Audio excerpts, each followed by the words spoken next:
Awake to my voice and hear the call within. Embrace the fear inside. Surrender your mind to mine again.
Hello, everybody, and welcome to another week of the CCS Intermediate League. Tonight, we have Stunned Mythos taking on Nameless Echo, and I am Elsa the Queen, once again here at the helm of CCS 2, and I am joined this week by Tom. Thank you so much for being here. Hello, hello. I'm excited And, to be here. I got to say right off the bat, Tom, I think we got a little bit of a conflict of interest because aren't you affiliated with the Nameless organization? What can I you tell am. us about this team? Uh, I've joined their VC multiple times when they were playing. They seem to be a really good people. Uh, Whenever they're playing the game, they always just seem to be having a lot of fun with each other. So it's not like they're disconnected or anything. They're always having fun and goofing around, which I think every Sure. team should be able to do once in a while. So excited to see how that plays out in CCS. Yeah, definitely. And as for again Nameless Echo, we did see them. I believe it was week one here on the CCS2 stream. They did lose to ID Toxin 2-1 in that series. But with that being said, ID Toxin is sitting at the top of Group B, so pretty strong opponent that they lost to there. As for Stunned Mythos, I don't think we've seen them on stream quite yet here in CCS, but they're also sitting at that middle of the table at 2-5 in comparison to Nameless Echoes 3-3. So as we get into the draft here, we've got some playoff implications on the line potentially. Yeah, and I'm draft is starting out right now, and we're seeing some good bands.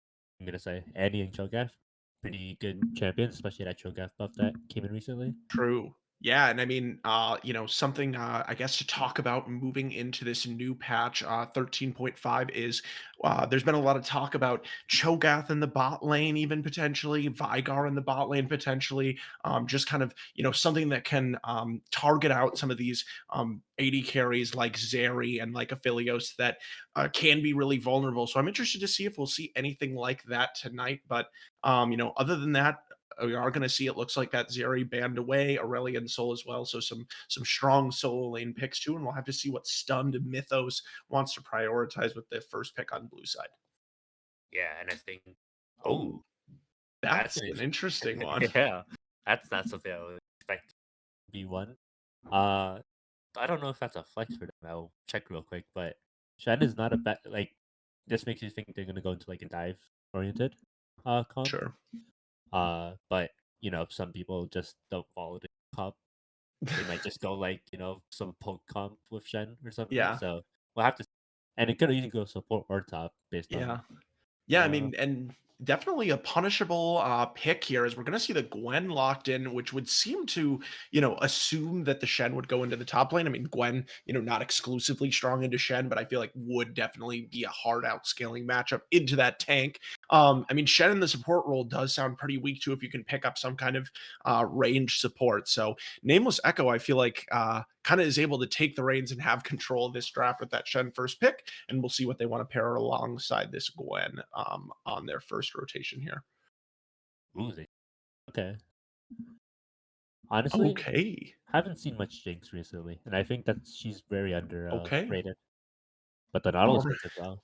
That's the Yeah, pick. so that's gonna get rid of the flex pretty much for the Shen. Means that Shen's definitely gonna go up into the top lane. So I guess potentially liking that matchup into the Gwen. I will say for the Jinx, Nautilus is a strong pick into the Jinx with that dive potential CC. And like you talked about, Tom, even paired with the Shen increases that dive potential more. Oh, and that's just Hmm, a safe laning phase. We're gonna maybe see Nautilus roam with the jungler here. They could be that's River fair. Shen as well. Wait a minute, never know. Yeah, that's true. River Shen. Yeah, absolutely. Shout out to Brankles if you're in the chat. Big River Shen enthusiast, definitely. So for Nameless Echo here, we'll see if they decide to lock down some kind of support before bans are able to come through here. And it looks Ooh, like they will Braum. do so with this Braum, which we That have is a been pretty seeing, I feel like, a lot more in recent, kind of memory these last couple weeks after it was kind of banished from the planet, I feel like, for quite some time. yeah. Based on all those Lucian Nami and Right. Silversary Lulu bot lanes as well, these champions like Braum have just absent from League, but I'm happy to see that he's being able to be played now because of all the nerfs. Yeah, for and I mean, enemies. Braum definitely makes sense also, into a melee support like Nautilus, and then also the Ezreal, being able to block that true shot barrage can be a big thing. I remember Core JJ being really well known for being super good at diligently blocking those as we get into the second part of the ban phase here. And we're going to see Victor taken off the table along with Belveth. So that's interesting. Seems like probably a target ban there. And we'll see if there's any more solo laners or junglers taken away now. Yeah, Victor, I guess like he's not really comfortable on it because he would have blinded R4. So we Right. might see some other type of pick coming in here. It's probably just going to be jungle and leave the counter pick for mid as well. Yep. Uh, if I were to say, I mean, Kindred is open right now for Mhm. Kenny.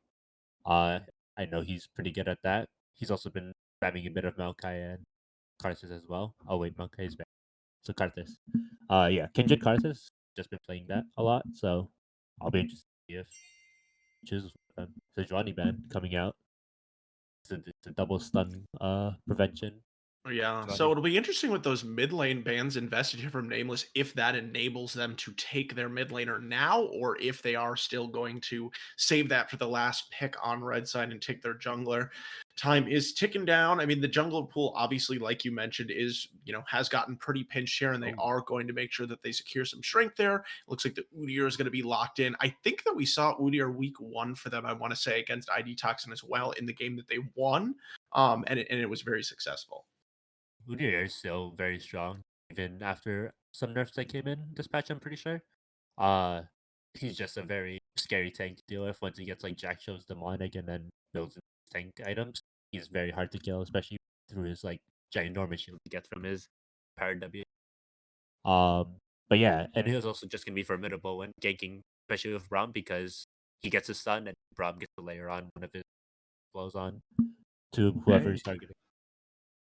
We got Viego is going to be the matchup against it in the jungle. And it looks Shen like Syndra then going to be that last pick. So still kind of finding some kind of control mage situation there forced on Mythos. And we'll see what Nameless has to take in counter to that Syndra.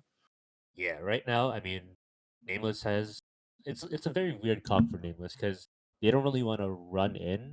They also would like to get run into. So I guess this mid lane pick is gonna be very flexible for them. We'll have Katarina. Okay, Ooh, that's a spicy pick. okay. Yeah, we got the spicy Katarina pick coming in here in game 1 for Nameless Echo. That's yeah, definitely not what we expected to see. I mean, definitely, obviously going to be outranged against that Syndra. Do you have any speculation on that mid lane matchup? So when Syndra uses Scatter of the Week, Katarina can just go onto her. It's very easy to dodge. She doesn't have any dashes that can't cancel it. So Mhm. it's like will Syndra be able to hold her scatter for Katarina when she E's onto her? Like she has to be very like reliant on her E. It's Right. like because if she uses it too aggressively or fails to use it on Katarina, she can just get hard traded on and kind of just lose the matchup passive that. So but if Katarina does get ahead from roaming or even just like a kill or two from lane, she's very scary in this game because Ezreal will not be able to run away from the 20 dash you get from resets. Yeah, and I mean, especially with the rest of the team being a lot more dive oriented, as you kind of called out right away, with that Chen being the first pick, they have kind of piled onto that with the Nautilus right away. But then even the Viego too, we know loves to be kind of that secondary dive in. So Stun Mythos definitely picking a composition that can, focus down single targets extremely quickly. It seems like, and so I feel like for Nameless Echo, particularly, I'm looking at that Jinx and feeling like I would not be super thrilled to be entering this game. Yeah, yeah. With the threat of Viego, Nautilus constantly just looking at me and saying, "Ooh, AD." I would also just not want, especially no mobility besides Flash. Maybe you take Ghost this game just to try and kite out all the Syndra spells as well.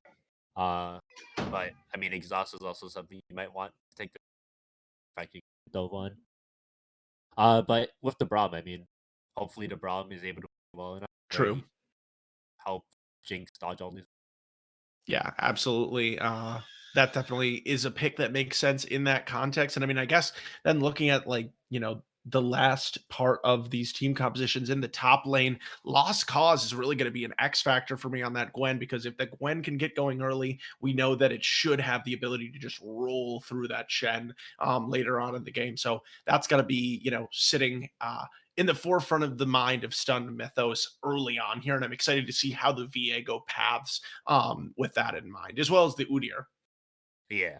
So, I mean, if Gwen does get a kill, it will make it very hard for Shen to just, ult when he gets level 6, because if he leaves the lane, Gwen can just get a lot going on, especially ahead. So he needs to be very careful about, giving up too much before 6 so that he can make plays safely when he has ultimate up. And if I was Viego this game, I would probably just path bot lane because I want Shen to just like passively wait until 6. I don't want him True. to, risk dying to Gwen and kind of the lane passively. So I just want to go down to the lane that has a lot of CC, Nautilus, and be able to just, bring down one Jinx or Braum. Braum early game, he's not very tanky. Even with the shield, it's like the shield does get procced pretty quickly.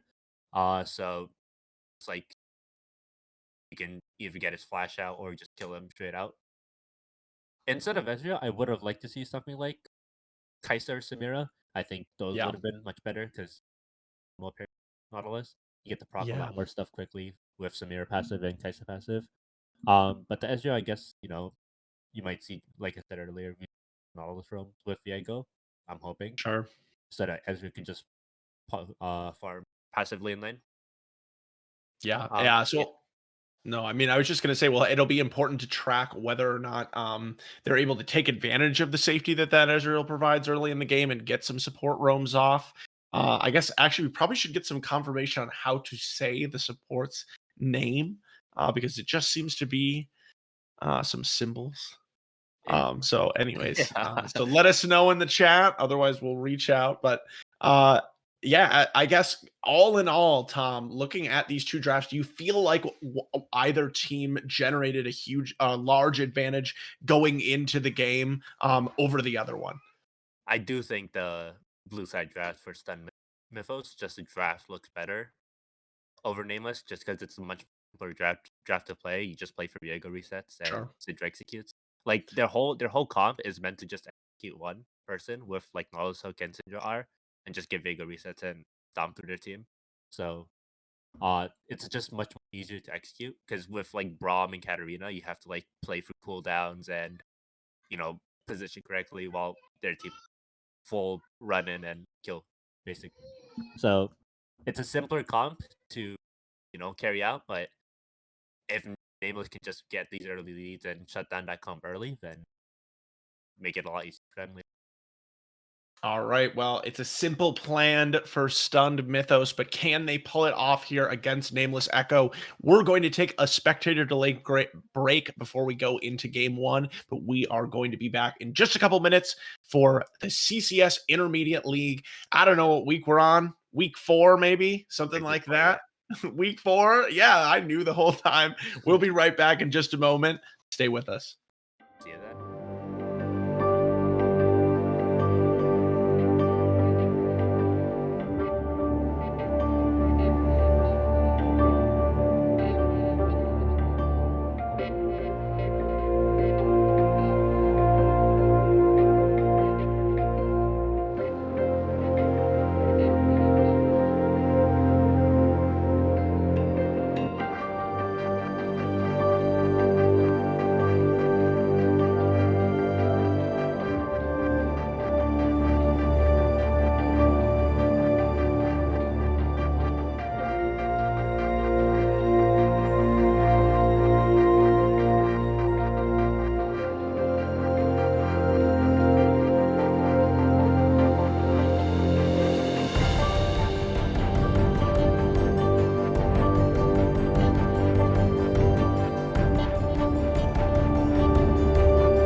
everybody, and welcome back to week 4 of the CCS Intermediate League, where we have Stunned Mythos taking on Nameless Echo, and I am once again joined by Tom.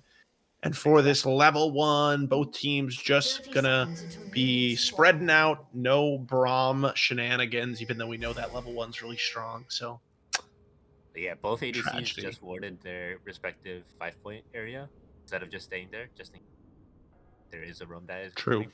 Both teams can have a really good invade, so better to just play it safe than sorry. Yeah, it looks like Uh, Udyr is gonna be spotted there too. Some pings coming yeah, down. he is. That is a ward place there. It's a weird ward, but Minions have it spawned. helps out enough. It does look like Viego's starting top side, which I did say should. So I'm happy that he is. Ezreal starting call. That is interesting. Huh. Uh, I feel like trying to just rush Navori, not Navori, SMG versus Navori, sorry. Mm. Because that is just a really OP Ezreal build right now. And apparently some people are going Eclipse on Ezreal as well. So I think you go Kraken if you're even or like not very ahead, or if you're very ahead, because that's how those items kind of work. But yeah, lanes started going out. Yep. We'll have to see what kind of builds they decide to go for here. I guess looking at the rest of sort of runes and masteries, we don't see anything. It looks like too super far out of the ordinary here. And, you know, like you said, both junglers probably going to be going towards the bot lane. It is just going to be a full clear, it looks like, for both sides. Yep. But Diego might be down there first because he can blue side clear is a lot faster than side clear of the way path. As you see, Kenny is still on his Raptors while True. Senji is right at his Raptors already one side, so he can just do his red buff and maybe even go for gank bot lane. But there's an early ward coming out towards like the middle of the river. Oh, and that's going to be a huge hook going down to Pola under the turret early on here. That's going to cause the flash and the heal to come out from the Jinx here. But Neptum wants to keep going alongside Insanity. Going to land the Q. One more auto would take it down. Does he have the range? It's going to be first blood in the 2v2 bot lane over to the side of Stunned Mythos. Yeah, that is. You do not want to do that against Nautilus. As against Nautilus, you just want to be behind your minions. The hook hitbox is not very forgiving for whoever's getting hooked, so you just want to stay as safe as possible, and especially under tower. Like you don't want to be taking tower shots this early. But yeah, getting punished for overstepping, and good job to Stun Mythos for being able to punish that. Yeah, Insanity with a nice read there on picking up that hook. And we talked about how it's going to be so tough for Jinx in this draft early on. I don't think we anticipated it that early in the lane phase, though. As we do see some roaming here by the bot lane of Stunned Mythos to help ensure that their jungler can pick up the bot lane Scuttle Crab. And Ketty will head up to the top side to make sure the double crab isn't completed. Yeah, Hopefully. and in the top lane right now, Lost Cause is getting pushed in, but I think that's good for him. In top lane, having a freeze under tower, especially in winning matchups, really does. Oh, well, never. He just. Ooh, in looks fact, like the we next are killer- getting. It looks like we're a little getting trolled a little bit by the spectator here, but both the junglers are positioning around the Scuttle Crab. But it does look like Ketty already starting it, and Senji is just going to step out for now and let that one get picked up. Lane priority, it looks like in both these solo lanes, over to the red side at this point. Yeah, as you can see, this whole top red side jungle is warded by Wow. the Nameless, but the bot side 4 river, wards. bot side river as well is True. controlled by Stun Mythos. So we're seeing a good exertion of control from both sides of the map. So interesting. It'll be interesting to see how junglers play out with that. Yeah. Um, Yeah, Go first ahead. dragon. Yeah, first dragon is coming up. I assume bot lane or Stun Mythos bot lane is going to be pushing in harder for it. Bago is pathing down for it. He hasn't gotten a reset yet, so he is going for a reset now. So he's probably just gonna head down bot lane, and Neptune and Sanity will just hard push in and take the dragon early because they are winning this early game. As we already has Sheen, he is very powerful. Yeah, and both junglers, you know, already Clearing heavily to level 4. We know how big that Viego's level 6 is.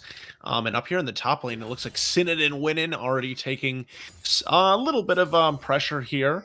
Interestingly, did go with that Ruby Crystal first. So that's I guess that's not something that I noticed. I don't feel like that's something I see super commonly in the top Yeah, lane.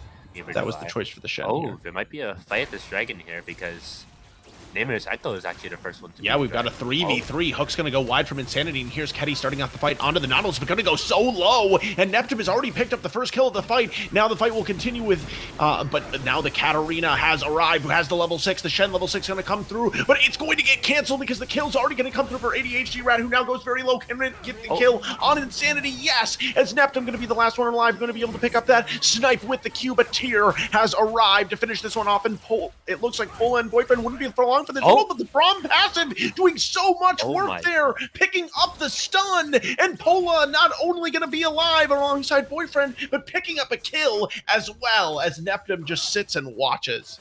wow, that was very well played from side of Nameless Echo's bot lane. Just playing with the Braum stun and just trusting your support like that is very, very not interesting, lovely to see. Seeing that this bot lanes just have this knowing of trust for each other when making plays, and they almost also got Neptune as well. So, very well played, and it helped their lane a lot. But Ezreal also has 3 kills now, so it'll be True. interesting to see if those kills on Jinx really do matter. Um, in the fight, ADHD Rat did also just flash in place. So, maybe if the flash came out earlier, or like not earlier, towards Nautilus instead of in place, might have not died to Ezreal. But it's fine. It happened. Uh, yeah. Well, I was just going to say another huge beneficiary, ADHD Rat, not the best flash. Ooh, is he going to sidestep that dredge line? But did pick up 2 kills also. So, we all know from our own solo queue games the horror of the Katarina snowball, and there is some reality of that in the early game here for Nameless Echo. Tyr didn't get any type of like assist in the dragon fight. She is 0-1 Yep. 0. And Katarina is 36 CS, but also has 2 kills, so that kind of makes up for it. So ADHD Rat kind of just brought himself back into the lane with those 2 kills. Also, plated steel caps. They did get buffed. This Oh, yeah. True.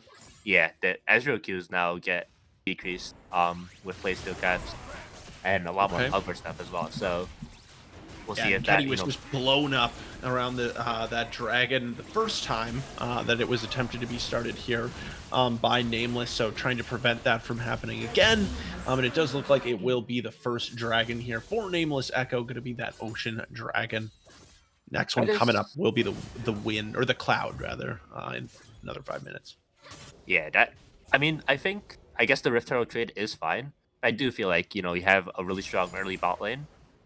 So if Diego did just come into the lane, gank the lane, and push Nameless Echo's bot lane back, it would have been much easier for them to get the dragon. But well played from Nameless for taking the initiative instead of just playing for the inevitable.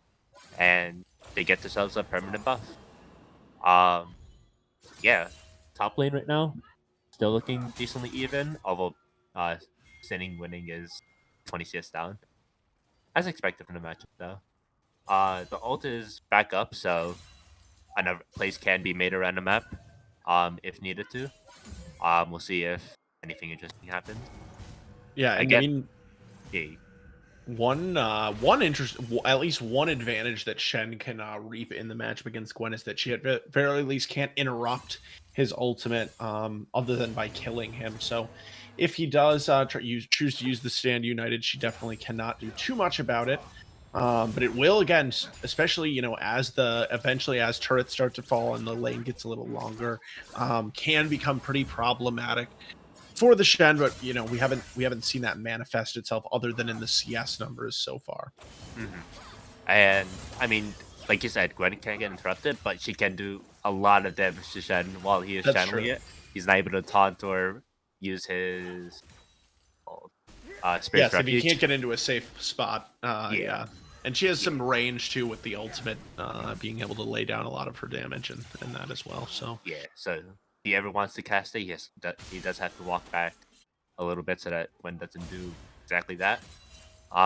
But hopefully, if Lost Cause does run into that situation, a little bit of trading going Yeah, on. ooh, Lost Cause potentially looking for the all-in here. Doesn't want to follow under the turret quite yet, but will force sitting and winning out of the lane. Potentially not quite yet. It looks like we'll be able to stick around. Another charged up Q, though, from the Gwen could, not going to get the kill, but starting to make it a little bit more difficult for the Shen, who does not have TP. So we'll be sticking around for now. Viego and Udi are both on that bot side of the map, so no dives or anything going to be happening here top quite yet.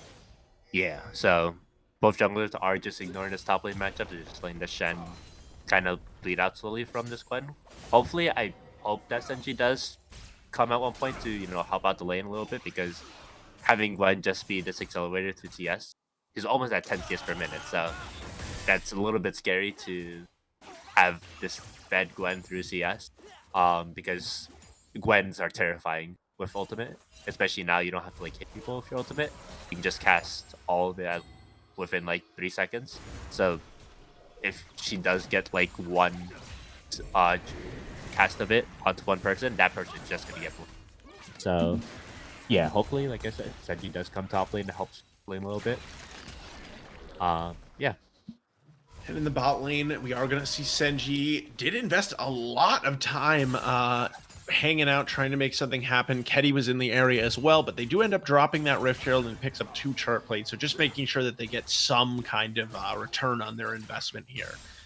Viego, interestingly, well, I guess maybe, I don't know how interesting I guess this is, but first item looks like going for... what I cannot remember the name of it, the 81 at 80 carries normally by, it looks like. Kraken or Gil? I don't think Kraken. I'm assuming it's not Gil. Yeah, unless Kraken Slayer. I could not remember the name of that. But yeah, I feel like we see a lot of Divine Sunder and things like that normally on Viego, so interesting to see this build. Yeah, and I also like Borg as well being one of his core items. He is the king that holds the blade. Yeah. So he is the Ruined King. He is the Ruined King. But you know what's interesting? Senji is up EXP, even though Kenny is up CS. So even through the lane EXP nerf for jungle, he is still up XP, even being down CS. So a little bit sad to see. Yeah, thanks, Riot, man. He tried to fix it and he still didn't. Unfixable, apparently. I guess just they sit in lane even longer to absorb more EXP. And it was bot lane too. It was being shared between 3 people, so it's not even mid lane or top lane. But yeah, now they're on even CS footing. But both junglers are going to be heading towards this bot side. This Cloud Dragon is spawned up. Gwen is running down Forbus. Shen is going to be able to be there because of Stand United, so doesn't have to just virtually be there. They're going to start it up. Yeah, it looks like, once again, Nameless going to start this one up. They were able to pick up the first Drake. Ooh, and it looks like Insanity going to be able to get the root down onto Polo, who flashes away with the Nautilus ult on, and now it's going to be Insanity as the first target, going to be in trouble. Has sitting and winning on top of him, but will it be enough? Not very much damage coming through for the side of Stun Mythos, and many low characters here as Lost Cause continues to try to move forward, and Insanity will be the first victim of the fight, but the only one to fall so far. Senji possibly looking for some kind of reset situation here. Can he pick it up? No, going to be denied. There is Lost Cause, gets the last hit, and it looked like the Viego ultimate did basically 0 damage there somehow. ADHD Rat maybe looking to pick up something on the back end here, but it looks like instead Nameless will back off and claim their second dragon of this game. Yeah, as I was talking about a minute ago, that Gwen ultimate, Neptunum did not get to play the game there. He got hit by the second and the third cast, I'm pretty sure. So his entire HUI just got deleted. He had to go away before Katarina got onto him. And also, right there when ADHD Rat went in towards the end, that was almost that was a Katarina's wet dream right there. If she got a reset off. But yeah, very well played for Nameless Echo. Not very well played for Stun. The hook that missed, he didn't get to, connect the hook, so very hard for him to apply the CC. And the Braum Shield came up as well, so all damage that was going to go to Jinx, not good to Jinx besides his ult. And then Senji as well, flashing in and missing the stun onto the Udyr. The 1v4 hero play not working out. Absolutely no one to help him out there, so he just got heavy bursted by Empowered Gwen Q, and all the Braum stuns and Jinx autos. So yeah, Yeah. well played from Nameless. Katarina is 3-1 now, has 2 stacks of Dark Seal and Nashor's Array. So we'll be interested to see how they play this out. Hopefully they get a bit more aggressive. Fed Katarina, get her those Dark Seal stacks. Yeah, right now looking at the vision, not a lot of vision for Stun Mythos. The bot side does have quite a decent amount of wards around the Dragon Pit. While they are more hovered around this Rift Herald. They did And get it the looks Rift like Herald. Oh, Nameless going a lot heavier towards trying to siege these turrets. Gwen down there in the bot lane going to be able to claim the first turret in exchange for that second Rift Herald. But now it looks like Stun Mythos might try to drop that Herald right away into this mid lane and open up the map for themselves, and that will be summoned. It looks like for Senji. Right away, Boyfriend going to come out with the Braum ultimate. Dredgeline is going to be dropped along with the depth charge from Nautilus. So it will die, but it's not going to be able to take Rift Herald will dive, but not going to be able to take down the turret. No kills coming out of that engagement. yeah. Well played from Nameless. They kind of just stopped the siege really quickly because of their power right now. So, good for them for knowing their strength right now. Be able to just stop that. Oh, Ooh, Hola gonna take a lot of damage there as Tyr is starting to hurt a little bit more on that Syndra, but now Insanity living up to her name, taking the dredge line in, and I'm not sure if that was one. I think that that's one that they would want back. I guess I'll say it yeah. that way. I don't think you want to die right there. That just kind of gave up your mid lane pressure. The ability siege, you did just take out half of Jinx's HP, so kind of do have that power there to walk up. But if you're dying, you're just not gonna be there. So, Yeah, and I yeah, mean, you mentioned, Tom, I mean, with this draft being pretty straightforward for Stun Mythos, it's all about those resets and being able. Ooh, Senji just misses that pink ward really, really bad on well, really blatantly, I guess is what I'm trying to say. yeah, And I guess they do have those core items coming through for the blue side, Radiant Virtue alongside the Kraken Slayer. They got the Leandries and the Essence Reaver, so they're kind of online as far as their power levels there. But it's a question of can they find fights? And it seems like every single time they show up to the fight, Nameless is just able to either poke them out or kill one of their members before they're able to get that reset going. yeah. It's very easy for them to play at their draft for Stun Mythos, but They have to like be grouped together. They are just a team fight comp, so you do have to play with the team. Obviously, Shen doesn't have to That be would there. involve having the team. Yeah, it's in the name. So if you were to like execute this draft well, you just have to have Viego nearby with the Nautilus, be able to just lock down one person, execute them with Syndra, and like I said, play with the Viego resets. That's how Viego comp should work. and I think if I'm gonna be honest, if If Nameless Cyclone didn't pick Jinx on blue side would have been really good. Mm, Just a lot of recent champions, just being able to Yeah. just Good with scale off of Nautilus. one kill. yeah, as well. But yeah, 4-1 Katarina. She is about to get Hextech Rocket Belt pretty soon. Gonna Mm. be a very formidable opponent to Yeah. be against.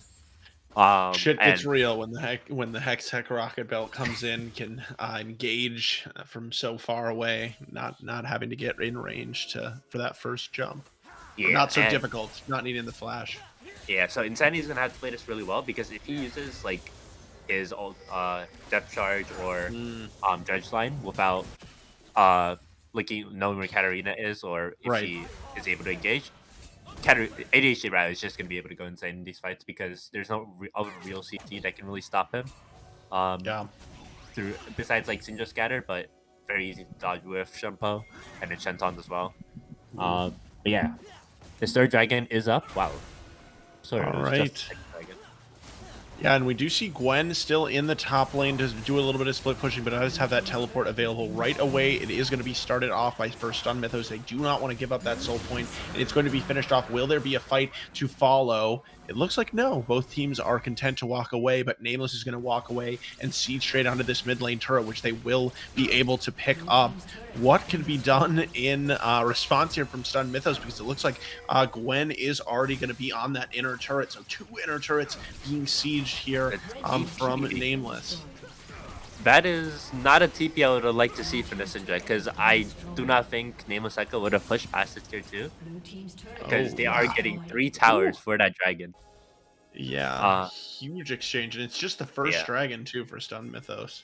Yes. And they're gonna instantly rush the Baron here. They are all 5 up Oh here. my goodness, they're just pushing the pace. They have about a 2k gold lead after taking those turrets. They are just going to go straight onto the Baron, not really losing that much health so far, so they're not super committed, but this is going to be sussed out by the Nautilus in the center. Is it going to be too late? 25k already. Now they're going to get the Baron, but will they be able to get out alive? Ezreal ult is going to be blocked, but now the hook is going to come through onto Petty. Sin and Winnin also going to be on the backline, but where is the rest of the damage as Senji is on the other side of the fight, and things look very, very unorganized for the side of Stun Mythos. They will pick up 1 kill onto the Jinx, and now the resets are starting to come through onto Senji. Neptune on the back line, shutdown coming through onto the Katarina, but now it looks like Neptune is going to be the last one alive with agency to make anything happen, but Ketty able to get out of there. So even though it looks really bad for Stun Mythos at the beginning, they do manage to scrap something up in that fight. Yeah, those Vega resets did just come in clutch right at the end there. And being able to just get another kill. And Ezreal was also just able to free poke there. The on-hit Lost, Viego. Lost Cause did use a lot of his abilities on the Baron, so when he did engage onto the tier, he only had his ultimate to really use, and his E, I guess, but he didn't have his empowered Q. With the empowered Q, he would have been able to kill Syndra there. So if that did happen, that fight might have turned out a lot differently. But I mean, well played Sun Mythos for being able to get something out of that Baron. Ezreal is now Essence Devori. He is decently strong right now. So he is someone to be worried about. Can't just really ignore him right now, especially through all the Q damage come through. Nameless with the Evan Trout. Not my cup of tea. Yeah, some interesting decisions. I guess build-wise on the blue side, looks like it's going to be Wit's End, second item for the Viego as well. I mean, it does make sense, I think, pick up some magic resist, very magic-heavy top side here Yeah, it's 4 from Nameless Echo. So, Jinx does opt in for the... Oh my god, that Bloodthirster and Overkill Shield is not... yeah, nice. Yeah. it's a fun thing. Oh, his Lost Cause is going to look to go pretty deep here, investing that ultimate, but cannot quite go all the way under the turret. With that being said, Sinning and Winning is going to have to back off, and Baron minions are pushing down this mid lane. Actually, Sin and Winning going to take his chances under this turret, still not really afraid of the dive, but the siege going to continue here from Nameless. Oh, Nameless Echo is looking to push off Possible Sinning Winning dive here. But he does get out. The yeah. winning wave is still not there yet, so they can't instantly push for this tower, but they are hovering around it, so Lost Cause will have a lot easier of a time pushing this tower with his team, and the Baron up minions as well. Senji is looking down in the spot lane, but it is a 4v3. You do not want to fight this right now. No, and the ADHD route will get chunked out. It seems like this Syndra, we see having periodic nice trades here and there, but doesn't seem to be having that big of an impact on the overall actual fights. So far this game, getting dove on pretty heavily, I would say. Yeah, But the gold lead is sitting at about 4k here for Nameless, which is just about what it has been since the Baron. So I mean, it didn't necessarily explode since they took the Baron. So in that regard, at the very least, Stun Mythos doing a nice job to stem the bleeding. Yeah, and this Inferno Dragon is coming up right now. Everybody is reset on the side of Nameless Echo. They are sending Gwen top lane with TP, so threatening that inhib tower in case the play does not work out as they intend to. Hopefully they're not having Sinning Winning match Gwen top. So hopefully, maybe they might send him top because he does just have the Stand United to get over to bot lane. But Nameless Echo is pushed out of the jungle. They're gonna go mid lane and trying to get this mid prow here. Yeah. Chen is resetting. Thank you very much for playing the lane correctly. They're going for a play onto the mid lane here as Senji is going to go straight onto Boyfriend, who's going to try to jump away to safety, and now we're going to go back to the top lane. where Gwen is all the way at that inhibitor turret already, and now with the Braum chunked out, there is some control of vision here for the blue side. They're going to back off towards this dragon, but it looks like Teddy is in the area as well. Syndra and Ezreal doing some nice work on the poke flash forward from Insanity, but not able to connect the dredge line as Teddy just gets absolutely melted. And now, so let's see what the Katarina can do coming in, doing so much damage, and Lost Causes also joined the fight. ADHD Rat trying to do some work onto the back line, remaining alive. It's a triple kill for the Gwen. It's a quadra kill. Nope, not quite, as Pola is going to take that one. And ooh, bad Man. guy Jinx going to steal the Penta, but other than that, it's a 5-for-1 massive fight in the favor of Nameless, who will also put themselves on the point of an Infernal Soul. Yeah, I mean, Teddy, I feel like this would have been a really easy 5-for-0, but Teddy did just walk in and take 2 Ezreal Qs and 2 Syndra Qs. So, you know, being like half HP at the start of the fight as the tank, not something you really want to be at, but I mean, in the end, it did work out for his team. And yeah, like I said, this Gwen right now, not a very nice person to be against if I was done Mythos. Yeah. Very hard. You can't really, especially when Valhalla Mist is up for Gwen. Yeah. Can't really do anything as Nautilus because you have to be in there, and you can't really go in there because she will just one tap you with her combo. But yeah, the Evan Shroud not doing as much as I would have liked it to. I think the Lockio would have been just a lot better, help prevent at least some of the poke. This Katarina's 2.5 items, 10 Darksteel stacks. Both AP threats that you don't want fed are fed. So I guess good luck trying to fight against it in a team fight. You can't now. Now this is the point where Stun Mythos is calm. Not very what's it called? Favorable for them. Since they can't really, if they try to engage, one of them will just get bursted. None of their tanks are ahead or the front line like Viego. So any type of like CC onto them, even just a slow, literally will just they'll just get one tapped and lose the fight from there. No particularly juicy targets on the side of Nameless either, especially with this Jinx, you know, picking up that Bloodthirster shield like you had touched on. Yeah, just not anyone looking particularly vulnerable for Nameless unless they really find themselves caught out. And Insanity has definitely, I think, struggled on the front line this game. But as the Baron is up, we're going to see Nameless posturing somewhat around this area, you know, waiting for that Nautilus to kind of feed them the counter engage, it seems like, which has happened so far this game. Yeah, I think every fight has just been Insanity hooking in, and then you're getting one shot and then losing from there. And yeah, he is a bit too aggressive with his hooks in this during Night Dragon fight. I think you just want to save your abilities and help kill off the Ezreal and Syndra, because that's what you can do at that point. You can't. It looks like they are trying to find Ketty here, who has been a nice target to start the fights on so far, but is going to pick up a shield. He'll be able to run away and not die. And look at that damage coming in, the choke point from the Gwen ultimate, and as well as the Q going to be absolutely huge. And meanwhile, ADHD Rat wanting to get in on the fight as well, but he's going to fall to Neptune. But now, Boyfriend jumping forward. Will they be able to find something onto the Ezreal or Nautilus? They don't even care because they're just going to run to the Baron. 5-member strong. ADHD Rat sitting pretty low. Probably just going to go back to the base, it looks like, but it does not matter because they can easily take down that Baron with the 4 members present. Yeah, right now, Neptune right now is the only viable member for Stun Mythos. He is 5-1. He's 3 items. Every one of his teammates 2 items. The Shen is still working on his 2nd item. Gwen is finished with his 3rd, working on the 4th.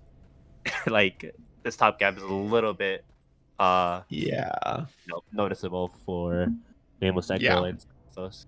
And I feel like it can be easy to overlook it a little bit because, you know, Nameless is so far ahead kind of across the board. But I think it's important that you touch on it, Tom, that, you know, that Gwen in particular is a massive issue. Yeah, I mean, 7-1, and with just the first 2 charges of her ultimate, she is going to be one-shotting the Syndra and Ezreal, and you can't really do anything as Syndra, especially because of the fact that Gwen is immune. And if you don't have flash, you are just kind of doomed to fights if Nautilus is not doing something for you. But yeah, Jinx now has the IE. Yeah, so the AD carry that is the only AD threat on the team is now like one of the strongest AD carries in the game. Yeah, I guess good luck is what I'm gonna say to Stun Mythos, because I don't really see any way they can come back without Nameless completely just throwing away positions or fights through improper play. Well, we'll see if they can manage to do that. It is Platinum Elo after all, but it is almost a 10k gold lead, and Lost Cause is just waltzing on into the base and taking that inhibitor turret. Not contested, so things are not looking great for Stun Mythos. And I mean, reflecting on the draft, this Shen was the first pick. I mean, that's what they really, really wanted to take here on the blue side. Not working out for them as a blind pick in the top lane, so I expect some adjustment on either, no matter what side of the draft they're on, for Stun Mythos going into game 2. Yeah. This game's This not West, over yet, but either way. well, I given the state of the game, it is over. But like you said, Yes. it is Platinum Elo. Yes. Anything is possible. Just not trying to be too presumptuous, not trying to sound like a complete moron, but yeah, Lost Cause gonna he's back into the base. He's kind of just one-shotting all the structures there. And no one's stopping him. No one can stop him right now. Yeah. But they are going for this Infernal, so Stun kind of do have to contest, but I wouldn't really want to if I were them. Senji Yeah, does catch there's out with sweepers there, thankfully. maybe trying to look for some kind of just steal or something with Senji. But other than that, will be very difficult. The True Shot Barrage is going to come through very early, and obviously they have great vision surrounding the Dragon. Dragon's going to go low, and it will be taken down with Boyfriend, doing a nice job zoning Senji, who is going to get exhausted up, able to get away, but not sure about the rest of the team. Is Neptunum going to be the next target, possibly Insanity? It doesn't matter. They just want to run probably into the base because they know they're strong enough with this Infernal Soul to make this happen. Stand United, a little bit preemptively maybe used there. Probably could have waited to pull the trigger on that one. Definitely could have waited a little bit. But hey, I mean, it's not like that's the mistake that's breaking the camel's back. Yeah, I mean, what happened right? Oh, yeah. Classic. We see Insanity starting the fight with a hook, and Insanity being the first one to fall in the fight. Not much damage being done back onto the side of anyone but Boyfriend. As Neptunum says, come on, guys. I'm trying my best here, throwing out those Ezreal Qs at this point, though. They don't even care for Nameless Echo. Who needs minions when you just got items? They're going to take down their next inhibitor turret. Lost Cause going to get exhausted up, going onto the backline and still doing so much damage, even with that exhaust active. At this point, 3 inhibitors are going to be down. Nameless Echo, they're going to go back to the base, spend the gold that they've accrued, come back with those double super minion waves, and finish the job. Yeah, I mean, at this point, it's like you are 10k gold down, right on the dot. I mean, like, I don't know what you're supposed to do on Stun Mythos. Like, I'm pretty sure even if, like, Kenny's been the only one getting caught out these fights. Like, everybody else has been playing respectively, even though they're ahead. Kenny has been the only one that's been getting caught out by their team, and he still just doesn't die once getting everything used on him. So it's like, if this guy that you're catching out 1v5, 1v4, like, and he's still not dying, it's like, what does it mean for the rest of the team? Yeah, so I guess, like, Just try your best. and maybe even catch out ADHD Rat if you can. You have to like look for scraps here. Like at this point, team fighting is not part of the agenda right now. Ooh. All right, well, here comes a Nameless Echo, and we have caught the Stun Mythos with their pants down a little bit because they've got multiple members just now recalling as the first Nexus turret is going to fall. Insanity, though, with the sick flank, but it's not going to work out as the Jinx resets start to come in, and we're getting excited. And the Super Mega Death Rocket not going to work out, but it will be the clean ace here. 5-0 for Nameless Echo as they claim the victory in Game 1 of this best-of-3 series. Yeah, very dominating win for Nameless Echo here. 7-24 in kills, 12k gold up. Yeah, 12k gold up at the end of the game. 34 minutes on the dot. I mean, once that Gwen Got activated. It was oh my god, that is not okay. So Gwen did deal 5 times Shen's damage. I think that's a little bit Little egregious. yeah. Definitely. Yeah, and Kenny was not very participating in these fights, only did 5k damage. I feel like you do more as we did, especially with Demonic, but he was getting just full on damage dealt onto him, so he had to focus more on survivability rather than doing damage. But his team understood that and decided I'm going to hard carry my jungler. Like I always do. But yeah, Dominating win for Nameless. Let's see if they carry this dominance on throughout the next game. Yeah, absolutely. They will hope to roll into game 2 and finish this one, get us to bed quickly, but you never know. We'll see if the game plan is able to be switched up here for Stun Mythos. We're going to take a little bit of a break while we get ready for game 2. You can take a little bit of a break too. I'll allow it. But make sure that you return just like Tom did to the camera. And we will see you in just a couple of minutes for game 2 of Stunned Mythos versus Nameless Echo. yep, see you then.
everybody, and welcome back to the CCS Intermediate League Week 4, and we are about to get into game number 2 of Nameless Echo against Stunned Mythos.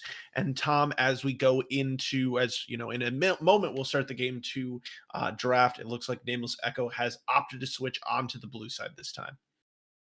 Yeah, I mean, these strong side picks from Nameless Cycle that come out, like bot side picks like Caitlyn Varys, could be up for grabs for Nameless Cycle here. I guess Stud Mythos is a great counter pick for under solo laner, so hopefully that works out well for them. Maybe they don't pick Shanna early in this draft and completely give top lane free reign. Um, but yeah, hopefully they draft a little bit smarter and continue to play these simple drafts and actually work it out in game. But yeah, Yeah, definitely. Seems like for Stun Mythos, after that first game, they will want to regroup and find something that might hopefully will work a little bit better for them going into game 2. But for Nameless Echo here, having that first pick on the blue side, we'll have to see what they choose to prioritize because, yeah, I mean, Tom, you named a couple of strong bot lane possibilities. I know that last time we did see Stun Mythos on the blue side themselves banning out that Zaya. So we'll see if maybe that is something of interest as well. hmm Yeah, for them. I don't know. We'll see. yeah, and also Lucian Nami. Could be a possibility for Nameless Cycle as well if they want to go for it, but they'd have to draft the R2 R3 or B2 B3 if they do that because if they draft the either Lucian or Damia B1, Stun Mythos just take the other. But also Lucian Braum as well. It's also a pretty strong True. lane. Throwback. For Yeah, sure. I feel like definitely a that's lot. something we used to Big see a throwback. ton back in the day. And I mean, Boyfriend was absolutely huge on the Braum in game 1. I think something like 1-0 and 23, only character to not die.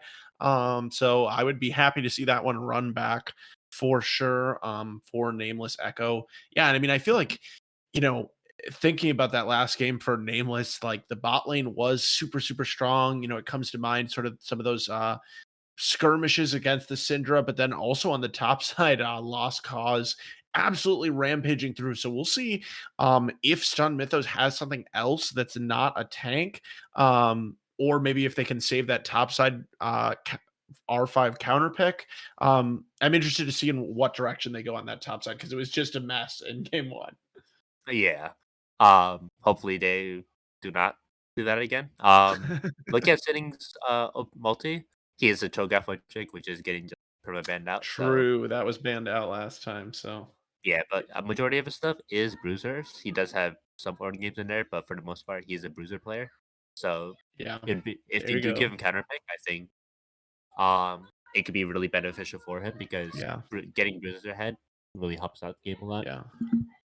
Yeah, and I feel like Shen is obviously a very team-oriented pick, but maybe something with a little bit more like engage, agency or things like that. Things like the Ornn or even the Scion can be things sometimes that we see people pick up that, even though you might lose lane, you can maybe scrap something up later with those engage tools. But Cho'Gath is taken off the board right away as well. Annie taken away. Annie has seen a little bit of nerf, but I believe it was maybe just a hot fix nerf, but was ridiculously strong. And it looks like both teams are pretty much sticking to the same bands that we saw on the opposite sides in game 1, pretty much exclusively so far. If we see this being Maokai, Yeah, I mean, oh, yep, okay. Yeah, okay. I mean, I guess they didn't really see too much of a problem with the last draft. I guess they are seeing that, oh, we just played it bad in game, but so we can actually play with it against it, but we have to play smart this time. So let's hope their ego, or for Nameless Echo's ego, doesn't overtake the fact that none of their previous champs are banned. But see what this first pick is. Maybe It's a bot laner, maybe it's a jungler. yeah. Uh, There's a so lot open here to a Jinx consider. again. All right, they are gonna stick along, with that Jinx. Hey, I mean, we were questioning it. We were skeptical of, whether the Jinx would be able to play the game, but it turned out fine for them last time. But it is a question again, like you said, Tom, of whether that's, you know, an ego draft or whether they're actually going to be able to ensure that Jinx's safety again. Yeah, I mean, it's B1 Jinx is definitely punishable if you just go hard dive. Um, Maybe go a to Nameless Jarvan, again. something like that would be a good A one. Lucian Nami, actually. Okay. Yeah, Lucian gonna be locked in. Like you mentioned, Nami obviously has been that classic pairing that we've seen for a very, very long time. Also, could see something a little bit more aggressive to jump onto that Jinx, but instead it looks like they'll wait for possibly a support counter pick. I mean, you can imagine that Nameless probably is not going to take away the Nami here. Mhm. Um, not really something that we typically see alongside Jinx, but Vi will provide some more direct lockdown onto that 80 hyper carry target. Yeah, so hopefully Pierre, something like a Lulu or even a Nautilus as well, just to help with that peel. Polymorph and all the Nautilus you see, just help peel off Vi off Lulu or off Jinx once um Vi comes, but the Udyr is coming up. Again, very similar draft from last game. Very comfortable with this draft, so they're just gonna continue with it, which is a very smart thing to do. Yeah. I mean, and they could see the Braum here as well It easily. also does work, yeah. Yeah, definitely, once again, can be good against Lucian, using that shield to block the culling potentially, and also just taking it away as a denial. Could be a possibility. And I mean, I feel like the Udyr was kind of the sacrificial lamb in those team fights for Ooh, Nameless last time, but worked out. And so it is going to be the Zillion here locked in. Could that is potentially be a flex pick between support and mid lane, but I'm not sure if it's showing up on either the op.ggs because it's a pretty niche pick. it is a very niche pick. It is mostly played by Boyfriend, so I'm Okay. gonna assume it's going to support because I think ADHD Rat wants to be focused on these hyper carry mid lanes. Yeah. Nami is a good pickup here because these are double immobile bot laners. I guess Zillion level 2 you have the slow, but Lucian is able to just dash in and get a very quick combo in. And the only way he can really get stopped is through slows and the Jinx traps, which can be dodged pretty easily. But very interesting to see that Zillion's gonna be picked instead of the Lulu or Nautilus in question that could just counter the Lucian Nami. So it'll be interesting to see. I guess the Zillion ult does just like help out when Vi engages onto Jinx or onto whoever. But just Lulu being the polymorph also just kind of does the same thing, and wild growth as well, and then Nautilus fall to those perfectly fine as well. But if they're picking it, they're picking it for a reason. So I won't just too early like I did last. Yeah, and I mean, it will be interesting to see Insanity on something that's not engage. We saw maybe a little bit of uh, I don't even know what I'm trying to say. Trigger, Happy. pulling the trigger a little too early. So, Yeah, hopefully not going to be pulling the trigger too early on Nami, who is not a very engaged, focused champion, but makes it a little easier here. As we were seeing some bans, also lane bans coming through here. That Gwen being taken away. So, could it be a Shen angle again, possibly with that Gwen? And actually, Mordekaiser are also not being an option. That's another kind of yeah. classic Shen counter. So. Maybe they bring Uh, it back out. We'll see. I wouldn't really like it in this draft, but I mean, Vi Shen does work out fine. You Vi ult on Yeah, Syndra and I instead you hit her, but I feel like you're missing a little firepower, yeah, Syndra can pick. That's but fine. yeah. They're Okay. gonna give uh sending the counter pick, which I think should have been the case. So good on Sun Mythos for seeing that. Yeah, there's a lot of burst here. Lucian Nami and Syndra, you are gonna be bursting somebody. So you have to kind of see some type of sustain or heavy tank coming out from Nameless Echo. Swain is not a horrible pick here. Something with CC maybe in the top lane. Uh can't really name any off the top of my head. We'll But see. Ticking down. Oh, he a genius? wow. Oh, okay, yeah, the Swain comes in. Painting guy does come in. Well, they're It's a pretty. listening to the stream, bro. They're just like, dude, hopefully Tom's giving us some draft advice I because was the coach for the other team, so maybe they're taking the I advice. told you there was a conflict of interest. Okay, okay. I'm not the No, I'm kidding. guys. I Do mean, hey, not if pick you're Garen. taking draft advice from the CCS casters, then you're reaching to the bottom of the barrel. So. But Yeah, at I'm the more last challenged, pick, right? oh, they're Oh, gonna deny the Shen away instead. And I mean, yeah, I mean, it makes sense that if you're talking about being a bruiser player, probably nothing, no Fiora probably coming out here or anything like that for Stunned Mythos at this point. But we'll have to see what you want to take into this Shen pick. in the top side for Lost Cause, and it will be the Gangplank coming through. Yeah, that is the other champion that Sinning does play. It's the second most played this season. Um, Just hasn't did been doing get well, so nerfed. it did just get nerfed. The win rate did drop very dramatically, so it'll be interesting to see if they can pull it off even after the nerfs. But G Gangplank was hit pretty hard with win rate wise, so um, hopefully that doesn't affect his comp play too much. Hopefully he still doesn't one shot everybody on the team with 2 items. All right. Hopefully, please. Yeah, and I mean, at the very least, I feel like, even though he has lost some of his potency on the passive and the barrel recharge time, when those barrels do eventually hit, they are going to do a lot of damage. I guess the point of picking Gangplank into Shannon to begin with is that he should have a pretty free lane phase here, able to use the remove scurvy to get out from the taunt and all that Mhm. fun stuff. So with those team comps complete, we are seeing a lot more damage, it seems like, coming through this time from Stun Mythos, which I'm excited to see. Yeah. Um, One thing I'm fearful for Nameless, they are a very AP heavy comp. They are also Mm, just solo AD Jinx again. So true. if Jinx does get behind, Vi can just uh hard stack MR and be a very formidable opponent. They don't really have any other good MR builders. I guess the Maw could come out for Lucian. Syndra could build a Banshee. Banshee I don't think is a good item.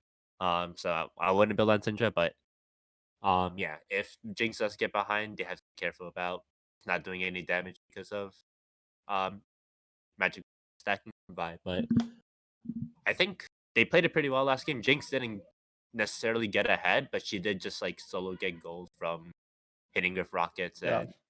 and Jinx death rockets. Yeah. So I think they should be fine. I think they played it pretty well last game, and if they just continue to play the way they played last game, Jinx should be in a fine state. Shouldn't be too far behind. Yeah.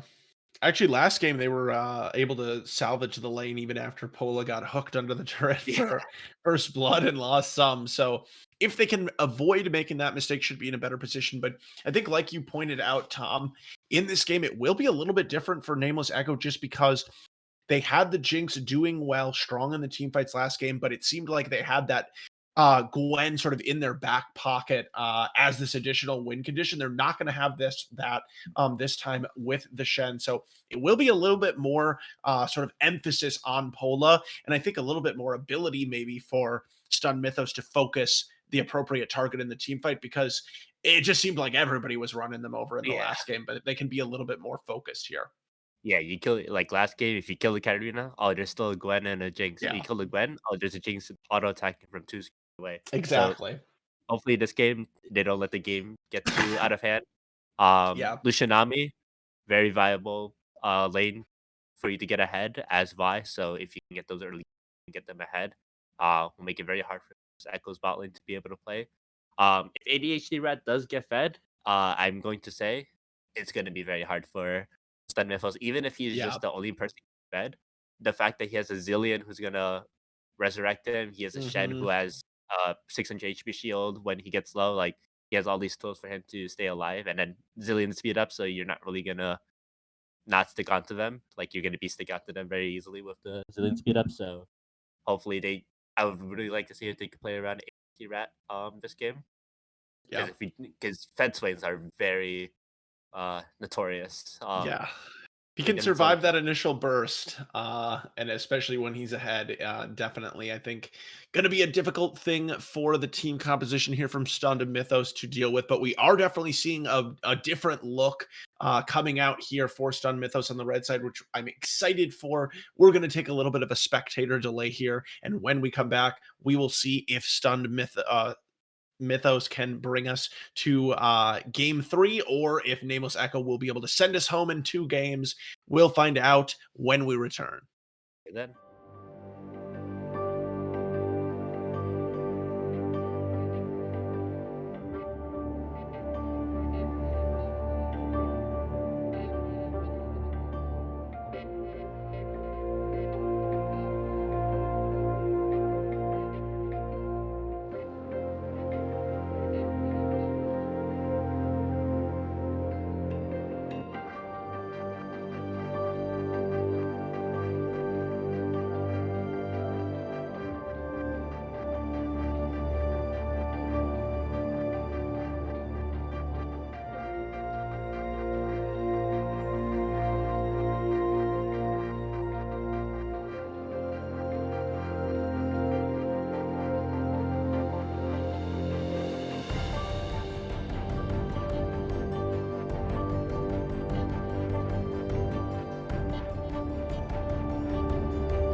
Hello, everyone, and welcome back to Game 2 of Nameless Echo against Stun Mythos.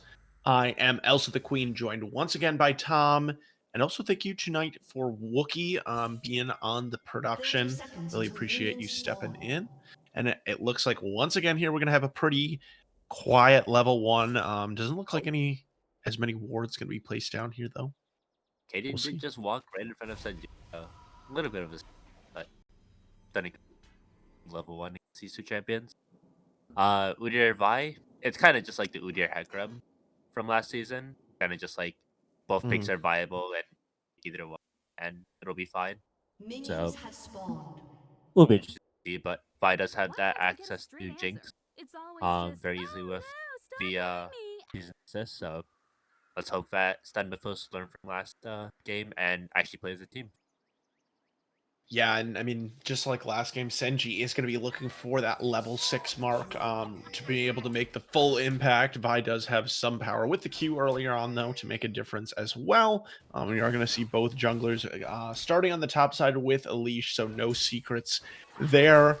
On the bot side, though, you can see Nameless definitely playing it safe here, knowing who has the advantage at level Yeah. 1. Definitely. So good job. Oh no. Oh, they are going to walk up here, and Neptunum is going to go for that huge level 1 trade. The Ignite's going to be dropped. Flash and heal going to be utilized in exchange for just the Ignite. So a huge level 1 here already for the Stun Mythos bot lane. Yeah. Press the attack. I guess it is a pretty good take this game because Zillion bombs kind of are really hard to dodge. Autos as well. So first strike would not be very optimal. So True. well played from their bot lane for seeing that and just going press the attack. Still very strong. Stun to use. You just auto pursue. Oh, here you go. Oh, and looked at Neptunum Flash. again. Going to be able to flash forward and easily pick up the first blood in the bot lane. The Lucian Nami combination showing its strength early on here, and nice flexing of the muscles for the Stun Mythos bot lane. Yeah. Boyfriend did not very much respect a level 2 from this very oppressive bot lane, so he does get punished for it. Well played for some Mythos for seeing that punish. By Senji is mid lane, going towards the bot side right now. Udyr is clearing down as well. Senji might catch him out here. Yeah, not sure what that buff is at, but Vi does have the smite available. Was not quite able to snipe away that buff. But both junglers are aware of each other. Vi just very, very much taking advantage of the fact that the bot lane is so far ahead, and it is going to be Udyr being forced to use the ghost. Gonna get out of here for now. Neptunum does not have the flash to follow. Was used earlier on there, but Ketty is going to get forced out of his own jungle, and most of these Krugs are going to be taken away by the Vi. No, meanwhile, though, Insanity getting pretty low. That Jinx as well, though. Going to be able to flash away now. Neptunum is going to be in a tough spot. The stun comes through from Boyfriend, who does claim the kill, and it's an overstretch from Stun to Mythos, making the kill count even. Yeah, they kind of got stuck that area right there, and Polo was able to shoot a couple of rockets at Nami, making her not able to just walk back through the tri-bush. So well played from them for just kind of keep him there and poke him out with their range. They do have the range advantage early because Lucian can't really go in without Nami ability. So yeah, again, look at this red side jungle for Nameless Echo, a little bit warded up. We see 5 points of vision for them in the spot side. So again, just keep you up that vision advantage down here. But Kenny's gonna go back to his Krugs. They're not gonna be up and that's very sad. Sinning True. winning that top lane matchup, kind of expected as Gangplank against Gang because you are just getting poked at by Qs. VHG Rat taking some punishment. No level 6 here from the Cinder. No unleashed power means it's unlikely to finish the kill, but nice job poking him out here. And I guess early on overall, it does look like a little bit more solid of an early game for Stun Mythos, despite that mistake. So as the Vi continues working towards that level 6, we'll see what they try to kind of go for next. But yeah, I think right now it's just gonna be a farming fest for a lot of the lanes right now. Dragon is up, so we'll see if Blue Shinami will walk up to this dragon with this advantage they have. By Senji is pathing down. So he'll be there. He hasn't taken a reset yet, so I assume he's gonna do the same thing as last game. Take these two camp, just reset and walk down to drag. With a buy.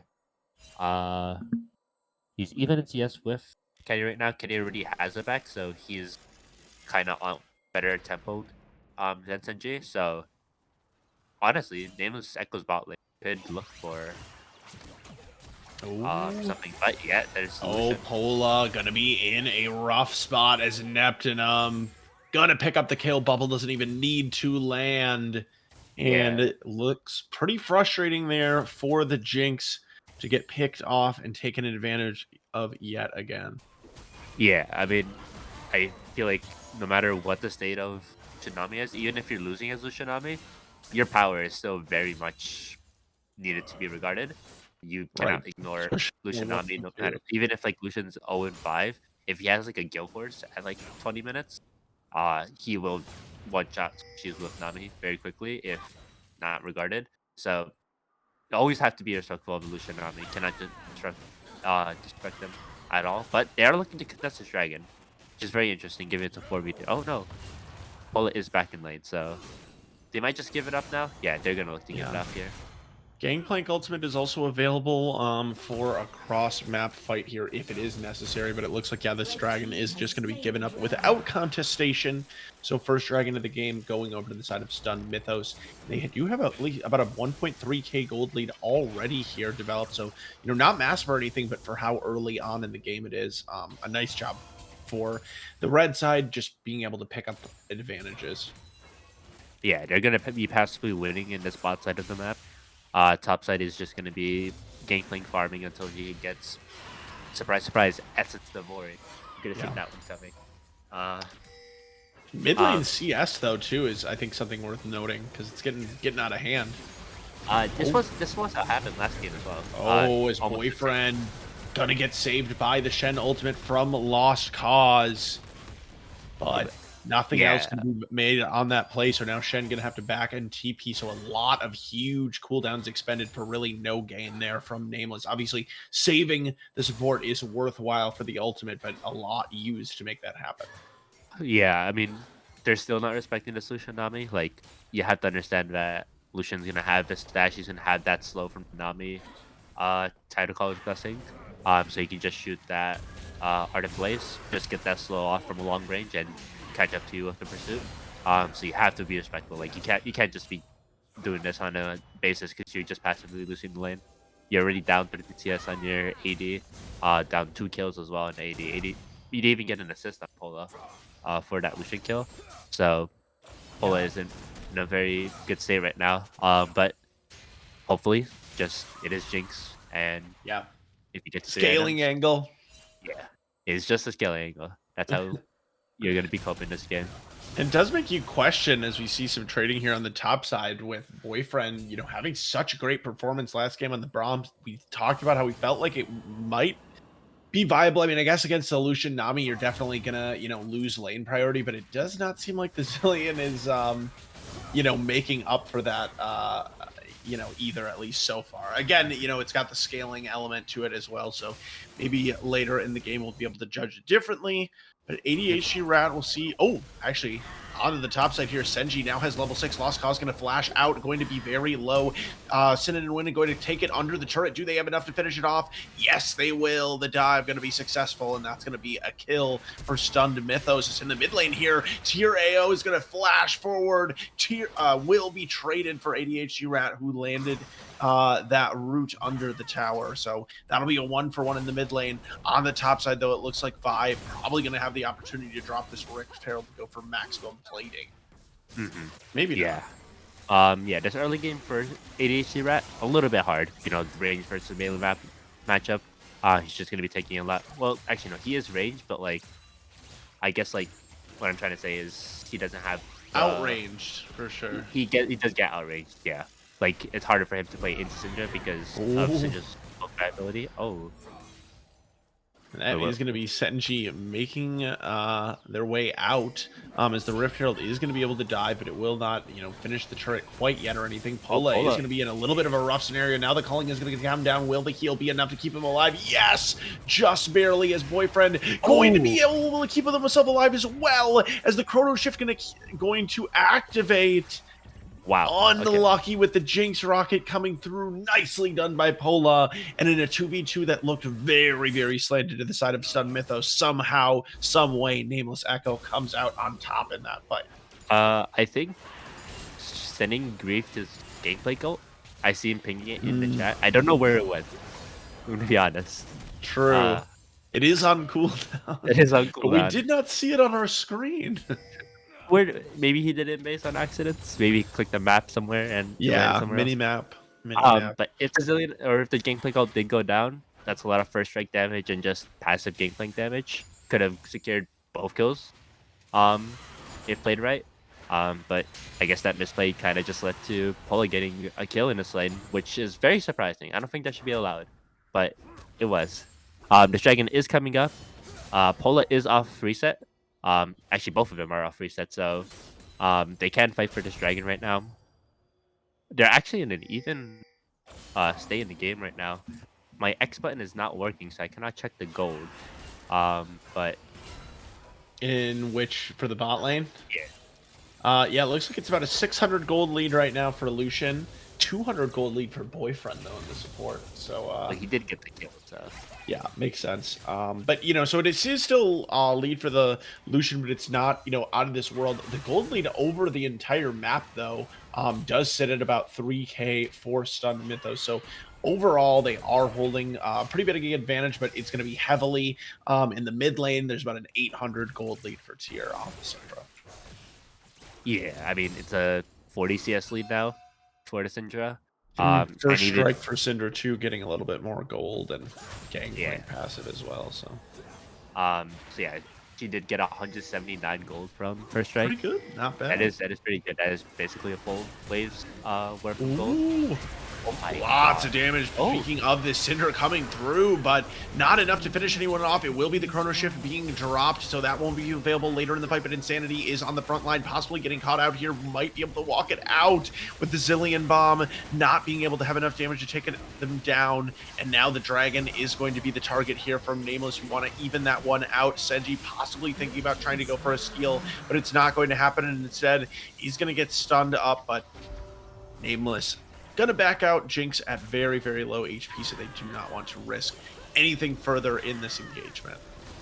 Yeah, I mean, that honestly, Nameless played that very well. They saw the Syndra not close to the team at all.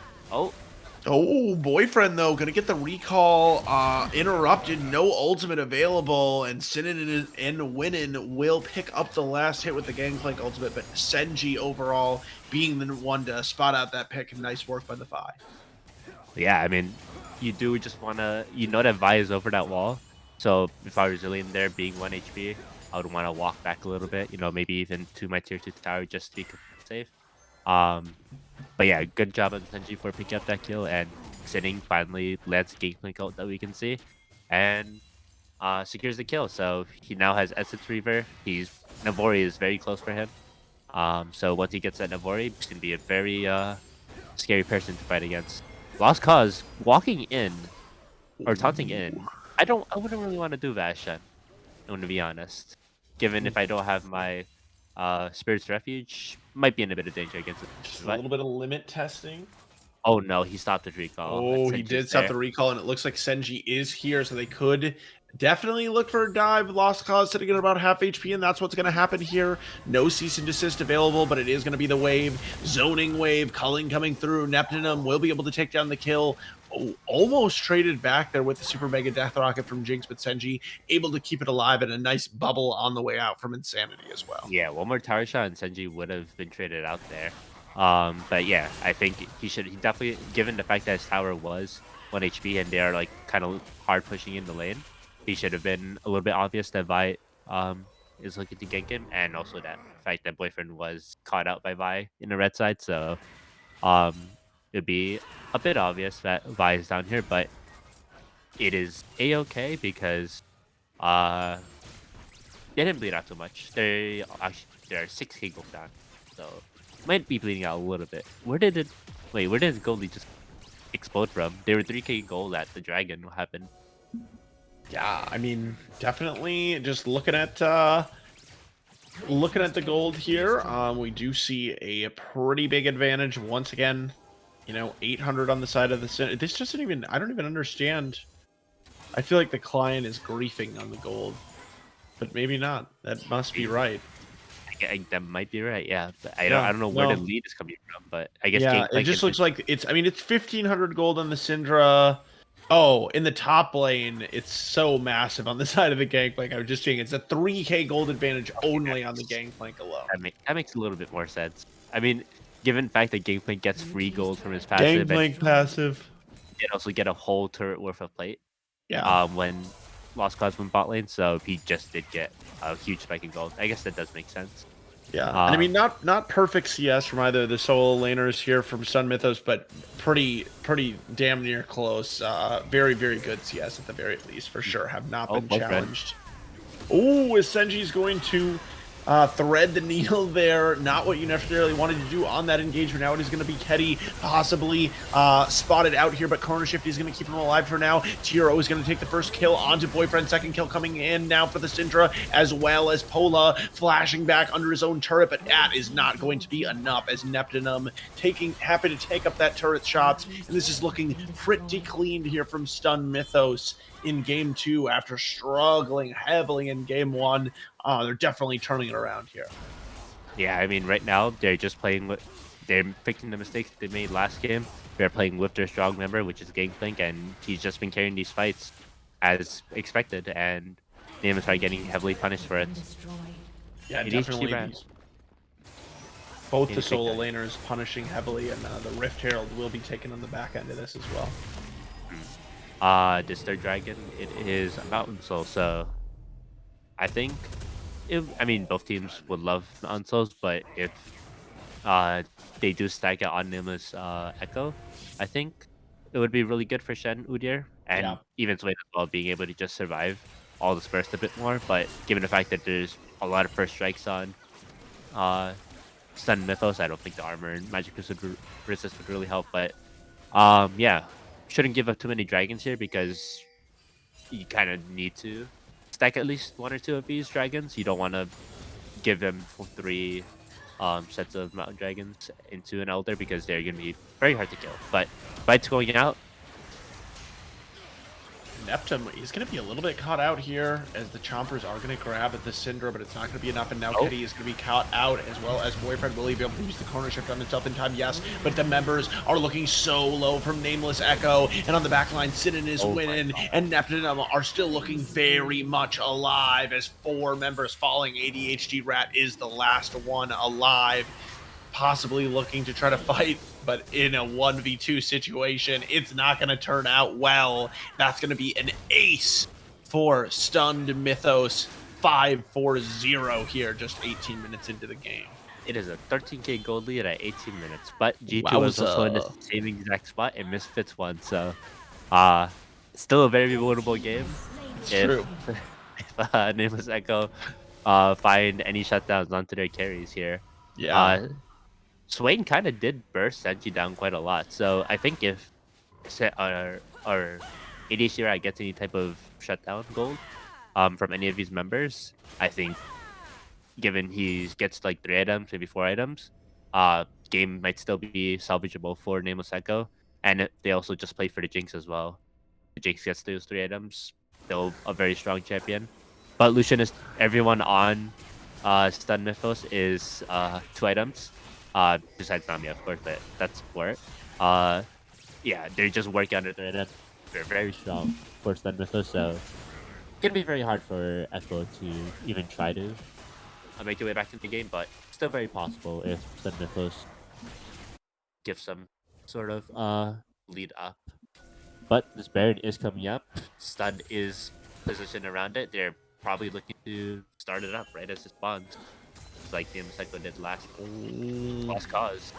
Lost Cause could Teddy. potentially be in danger, but Ketty is actually going to be in danger instead, trying to go in 1v3 with the Shen ult available, and the Chrono Shift is going to be dropped to keep him alive for now. But that Gangplank ultimate doing so much work, and from long range, Stun Mythos is able to take down already 2 members from Nameless. Now Pola has a buy right in his face. Lost Cause trying to provide some peel, but he's just going to fall as the sacrificial lamb instead, and it just seems like there's nothing at this point that can stop Stun Mythos from just God. rampaging into the base. Lucian picking up a triple kill, just diving under the turret of the enemy team with absolute impunity. And hold on, Rift Herald, you got to finish the inner turret before you go on to the inhibitor one. But it's going to be an ace here for Stun Mythos. It's going to be a Baron for Stun Mythos. Gangplank on the bottom side making more happen as well. And look at that gold lead.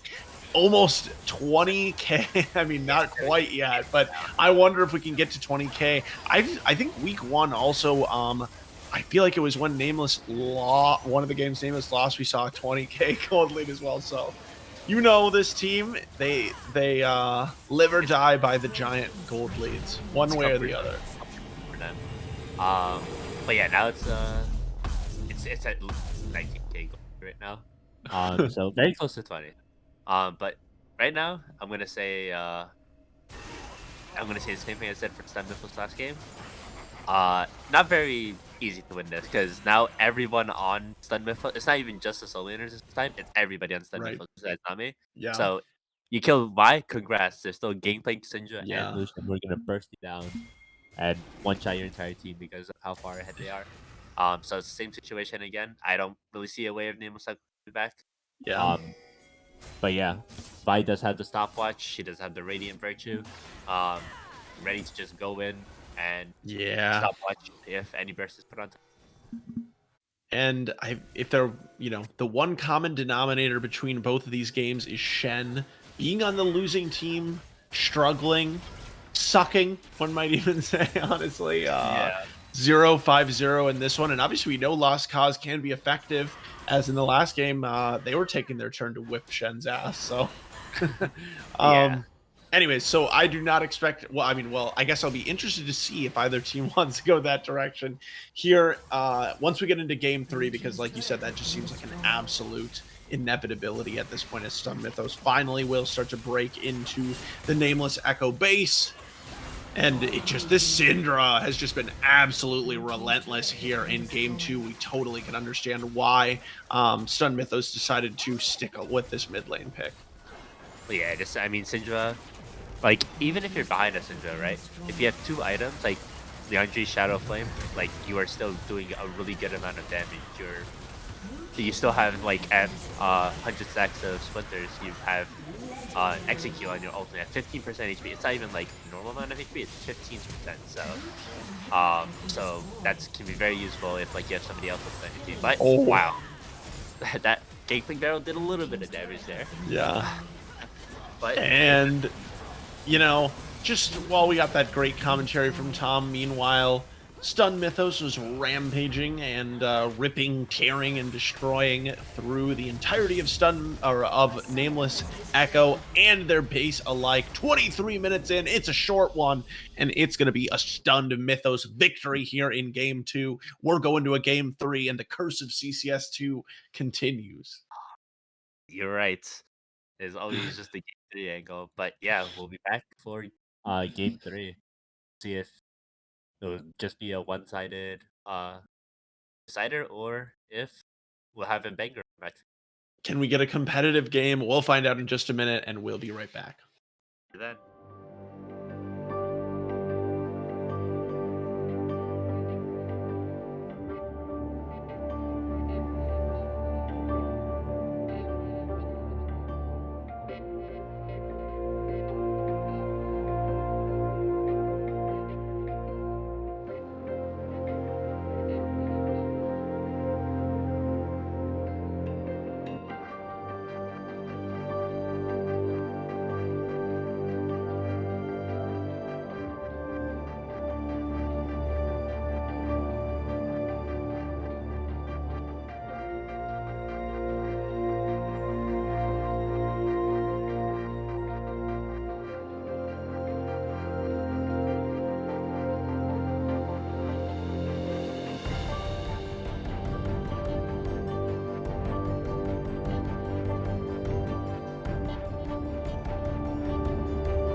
everybody, and welcome back to the epic conclusion of this series in week 4 of the CCS Intermediate Division. We have Stunned Mythos taking on Nameless Echo, and we have Nameless Echo jumping back onto the red side this time. I don't know who actually had the selection of the sides. Oh, it looks like side selection was Nameless, so they opted to go back onto this red side. Red side, I believe, has won both times, both games so far in this series, so that makes sense, Tom. Yeah, but also decided whichever then will lose the game. Enemy top. True. I am. Hello, hello. Give me 1 second. All right. Well, as Tom fixes his microphone, yeah, we've seen both the teams win on the red side so far. So we'll see if that continues again in this game as we finally get into the bans. The bans were extremely consistent last game, and so I see no reason that they would change, I guess, going into game 3. Hello, hello. Hello. Am I like now? I can Or... hear you now. All right.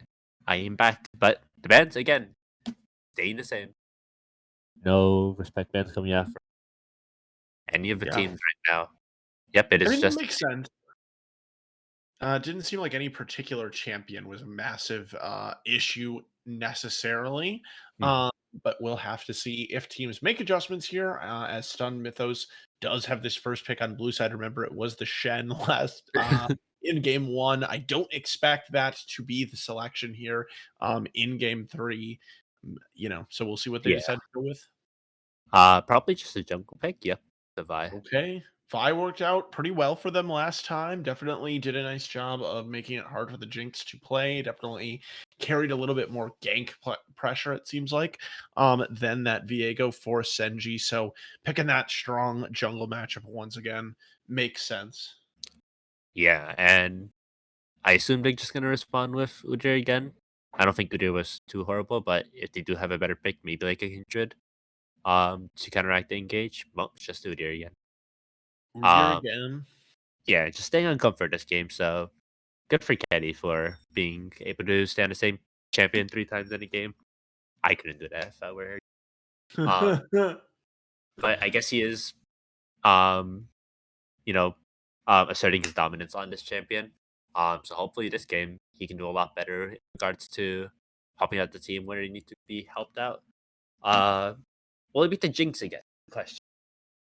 Hopefully, Yeah, they maybe. are letting this one tick down to the very last Oh, moment, and they are going to go for Sivir. So another immobile carry, but one that could at least offer a little bit more protection to herself with the spell shield. And it does have I mean, Sivir go fast, Udyr go fast, so they have a little bit of synergy there as well. yeah. But maybe Stun Yes, Mythos good punished it. against Vi is what I probably did not think of. Um, the thing is, it is pretty early picked, so anything with like poke, like Lucian can just press W on Shinami Sivir. could be an Oh, option again, but it they will take be the Jinx. Jinx. Okay. What are they So gonna do? outranging the Sivir. Uh, Jinx Thresh. Okay.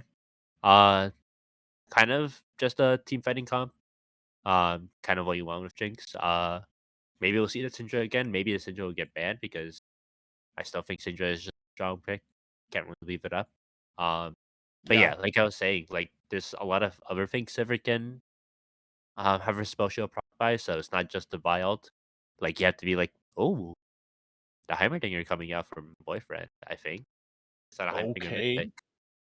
Yeah, I mean, I feel like Sivir Heimerdinger is definitely something that we saw, together as a combination. Heimerdinger obviously super strong, in the support role until it did get a little bit of a nerf recently, but can specifically also be strong against Thresh too, with those, with those turrets just being one more target that Thresh has to thread that hook through. So, probably a little bit of a kind of well, I don't know.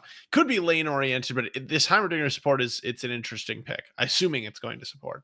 Yeah, I think it's just gonna be, oh, I'm Sivir. I'm gonna get Noon Quiver, and I'm going to be one-shotting the wave with 2 Sure. abilities, and Heimerdinger will help assert that push through turret poke and the threat of grenade. Um, But yeah, they're banning the Ornn again. The Gwen's also gonna get banned, so respect bans both teams. Gangplank is still up.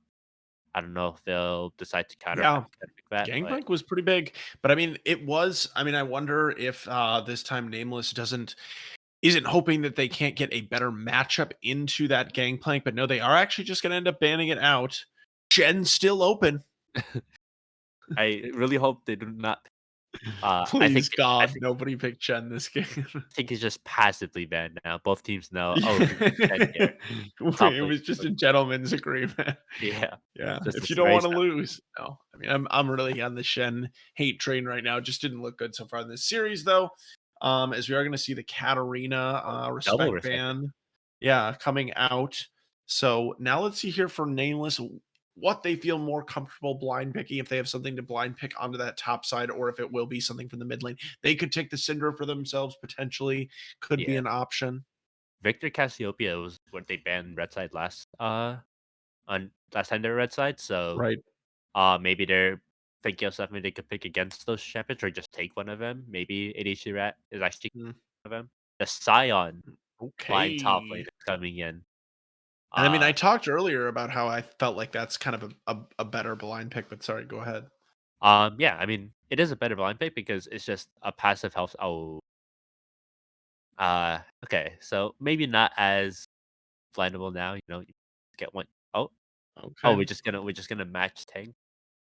Yeah, So yeah, Camille would be more of a counter pick, but I guess Cassandra for the team fighting gonna. Oh oh no, it's no. Camille. Okay, yeah, okay. Camille, very classic pick into tanks. Once you get that Sheen Sunder, like you're gonna be two shining them with your 2 damage Q. So we'll be interested to see how this plays out.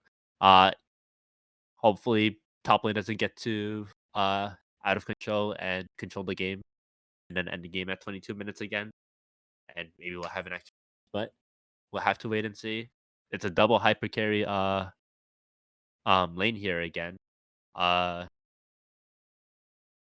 2 items on the Jinx and Sivir, and whichever one crits better and does more auto attacks, I guess wins the fight. Um, but yeah, the Victor coming out mid lane. Uh, right now it's I don't really know what you'd pick mid lane. Uh, maybe like the Vigar. Vex could also be a pretty good one, given the fact that there's like a Camille dive potential and a Vi dive potential to 0 seconds. The Silas comes out. Okay. Okay. So Silas, interesting pick. I mean, definitely can take away the Chaos Storm. And you can take away like the cease and desist and the Hextech ultimatum for engage, but not so much of those hard scaling AP ultimates for the Silas this time. So yeah, we'll have to see how that one ends up working out in lane. Definitely getting a lot of different picks here in game three. So both teams taking some action to change things up. And like you said, Tom, definitely both compositions being focused on having that hyper carry to rely on later in the game. So eyes, as always, these days, it feels like in competitive league, going to be on the bot lane. Yeah. I assume both junglers are gonna path down bot lane again. Both bot laners do have that potential to get caught out by CC and eventually die to the gank. So it'll be interesting to see this mid lane matchup.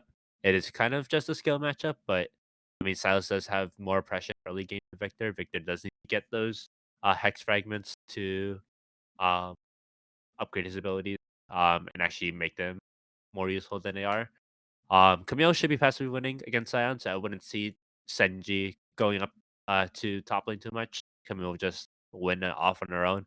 I guess you could go up to top lane, help Camille get early 400 gold and get Sheen early, help accept more, but don't really need to go up there. I think it is just bot lane focused game for both these junglers. But as you know, League is very unpredictable. We'll have True. to see how they play. Yeah, in both games so far, we have seen the team that having that sort of scaling top laner with the kind of carry win condition being, the cherry on top to kind of put them over the edge. So that would be stunned Mythos this game. But I guess it'll be interesting to see whether or not later on. Regardless of the one-on-one matchup, what angles the Scion is able to find of engage, because obviously this Jinx being an immobile carry could be left vulnerable if that Thresh Lantern is not available. And if caught up by any Scion ultimate or Scion Q, very easy for her to get bursted down. Silver Yeah, long range stylus engage, like very easy for her to get caught out by any type of CC. Might take cleanse this game. I think is pretty viable. There's 3 stuns on the enemy team, sure. and getting caught up by any of them kind of just result in your death. You could also just go ghost and, like I said, just dodge all the abilities. They are 3 melee, so ghost isn't too terrible. Uh, but yeah, hopefully, Jinx can play the game Yeah. and actually do something for Yeah, once. and I mean, early in the lane too, against this Heimerdinger, it definitely seems like red side should have the priority in the bot lane. Thresh, not something that we typically think of, at least these days, as having a lot of priority in lane, more about providing that safety later on. But I mean, I guess based on game one, Insanity's going to be throwing out those hooks. Yeah, he does have to watch out Not as for. committal though on Thresh. Yeah, hopefully he doesn't do the same thing he did on Nautilus and flash, hook and miss and then die Yeah. I too will late. say too, I feel like it's really easy on playing hook champions to look really bad if your team starts to fall behind. Whereas if your team is ahead and just killing the people you're hooking, it's like, oh, what a sick hook, bro. Like, so easy Yeah. to scapegoat. But we'll have to see going into game three. Tom, looking at both these two drafts, similar to how I asked you in game one, is one of these compositions in particular looking a lot stronger to you, giving an advantage? I would say again, stun Mythos.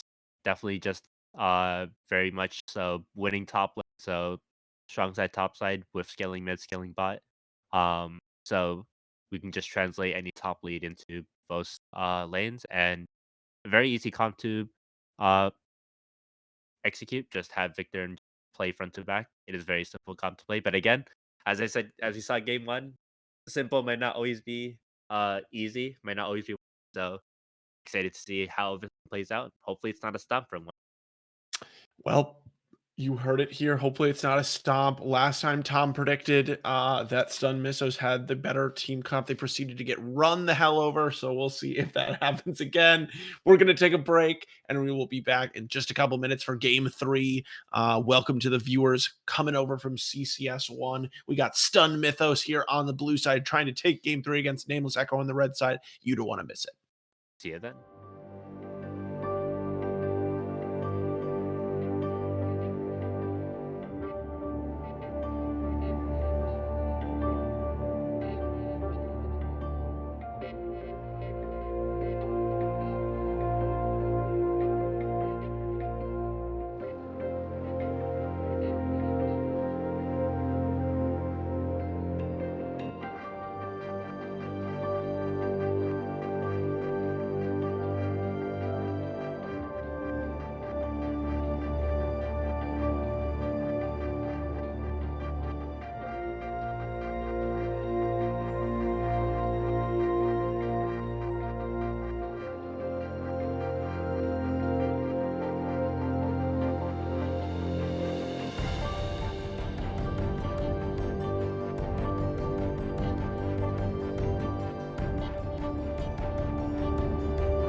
Hello, everybody, and we are live for game number 3. And finally, we're going to see a little bit of invade action here on the red side for Nameless Echo. And it looks like they're trying to gain some priority in these bot lane bushes, try to get some of these Heimerdinger turrets down, but they are not going to find any enemy champions at the very least. Yeah, Oh, so look at that pack Sivir. If there's one skin I could get, I think it would be that one. That's a yeah, I was sick gonna skin. comment on that. It is a very rare skin to have, and very nice to see in amateur.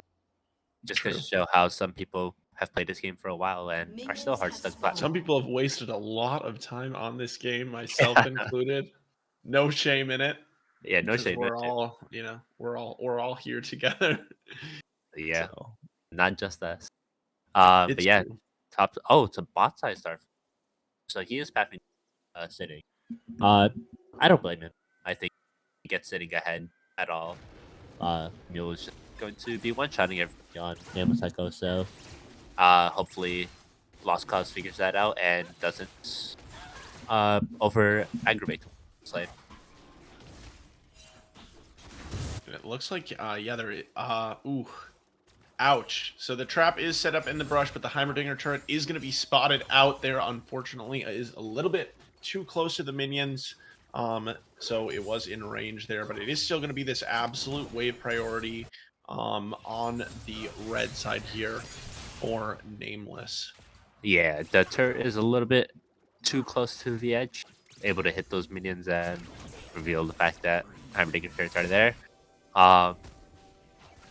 Not exactly how you want to put it out, but Nope. could have been a lot worse. Yeah, I mean, it's not, they don't necessarily lose anything and they still get the priority on the wave, which is what you want to do. ADHD Rat, though, definitely going for a big trade here. Has just that teleport, no ignite, and so Tier will be able to get a nice trade on the back end of that. But it looks like Udyr is going to pay a visit potentially to this mid lane early on here. Both junglers. Oh, that was clean. I didn't even have a chance to call that, as Senji and Tier are just going to take out ADHD Rat. Ketty's presence there does not mean a thing. And it's first blood over to the blue side. Yeah, I mean, very clean play from Senji there. Just insta Q flashing, and catching an ADHD rat before he even cast it. And Senji's not done. He's going to be on the top side here for Lost Cause. He's going to get ignited up by the Camille. Now Lost Cause able to get under the turret, but the flash will be expended. So trade of summoner spells, but obviously the flash is going to be a lot longer of a cooldown here for the Scion, who's going to back and probably TP up top once again. Camille could have just as easily let this wave push in, but choosing to let it slow push instead. Scion can create a pretty big lead here. Senji is still in his top side, so could look for repeat gank, but does have his blue side up, so we'll go to that instead. Kitty's in his bot side. His grump is still up. Go to it now. Probably gonna take a reset. Dragons should be pretty easy for Nameless Echo to get to these dragons, especially with this big drop power that they're always gonna have. So hopefully they play around that. Senji looking topside again, but Lost Cause did catch him out of that ward, so will not fall for the gank again. Yeah. And either way, I mean, definitely like seeing Senji a little bit more active. We haven't seen a huge amount of activity from the junglers early on in this one, as Insanity going to have a hook go wide. Spell Shield also would have protected Pola as well, but now with the hook down, they know that can get aggressive here, as Pola is going to get ignited up. Insanity going to get really aggressive there. Boyfriend also moving forward. Ignite being dropped once again, or also onto Insanity, who will limp away at very, very low HP. And at the end of the day, low health bars on both sides, but it will be Nameless who gets the privilege of pushing in the wave here bot lane. Yeah, that is exactly what they liked, and even though Polo kind of made the mistake of walking on near turret against the Hook champion again, doesn't get heavily punished for it.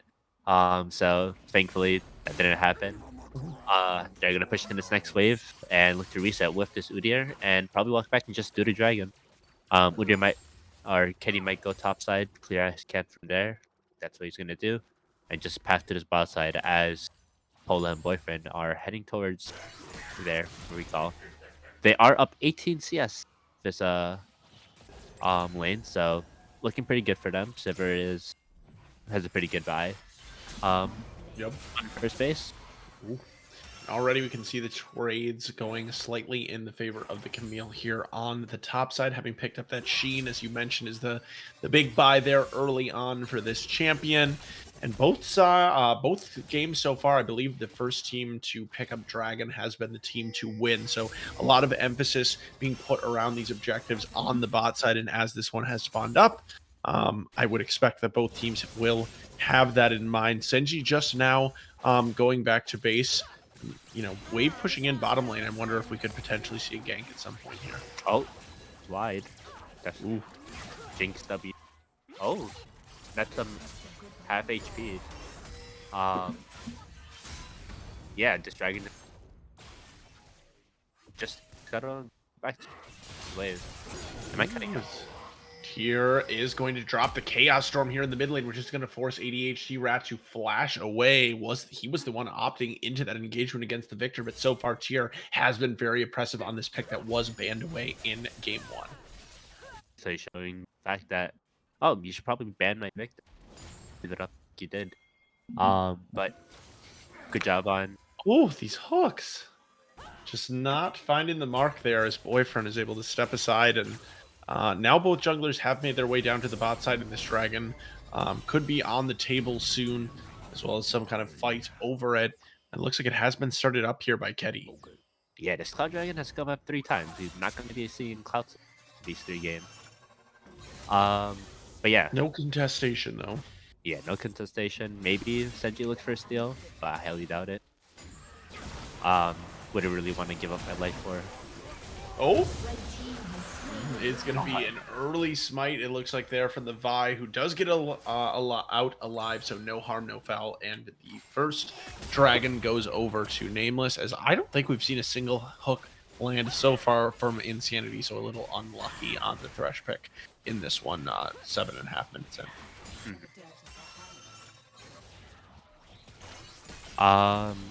Yeah, sorry about that. Rifthold spawning up. Maybe Senji might go for it. He does have top side up. Spot top side. Wolf Herald. He's gonna have this top route from sitting, so should be a pretty easy deal up the Rift Herald. Keddy, repathing up. Fish clear. Red side is completely up. He's gonna be at the top side as well. He's not off set. So he does still have a bit of gold. Lost cause going to be ulting back. Casual side of things. This wave is pushed in for Pola yet again. He is up 10 CS in this lane, so not doing too bad. And yeah, right now wave game is a pretty solid state, but K gold 0.5k gold lead for side of stun. Yeah, and this gold lead largely manifesting itself in the mid lane here.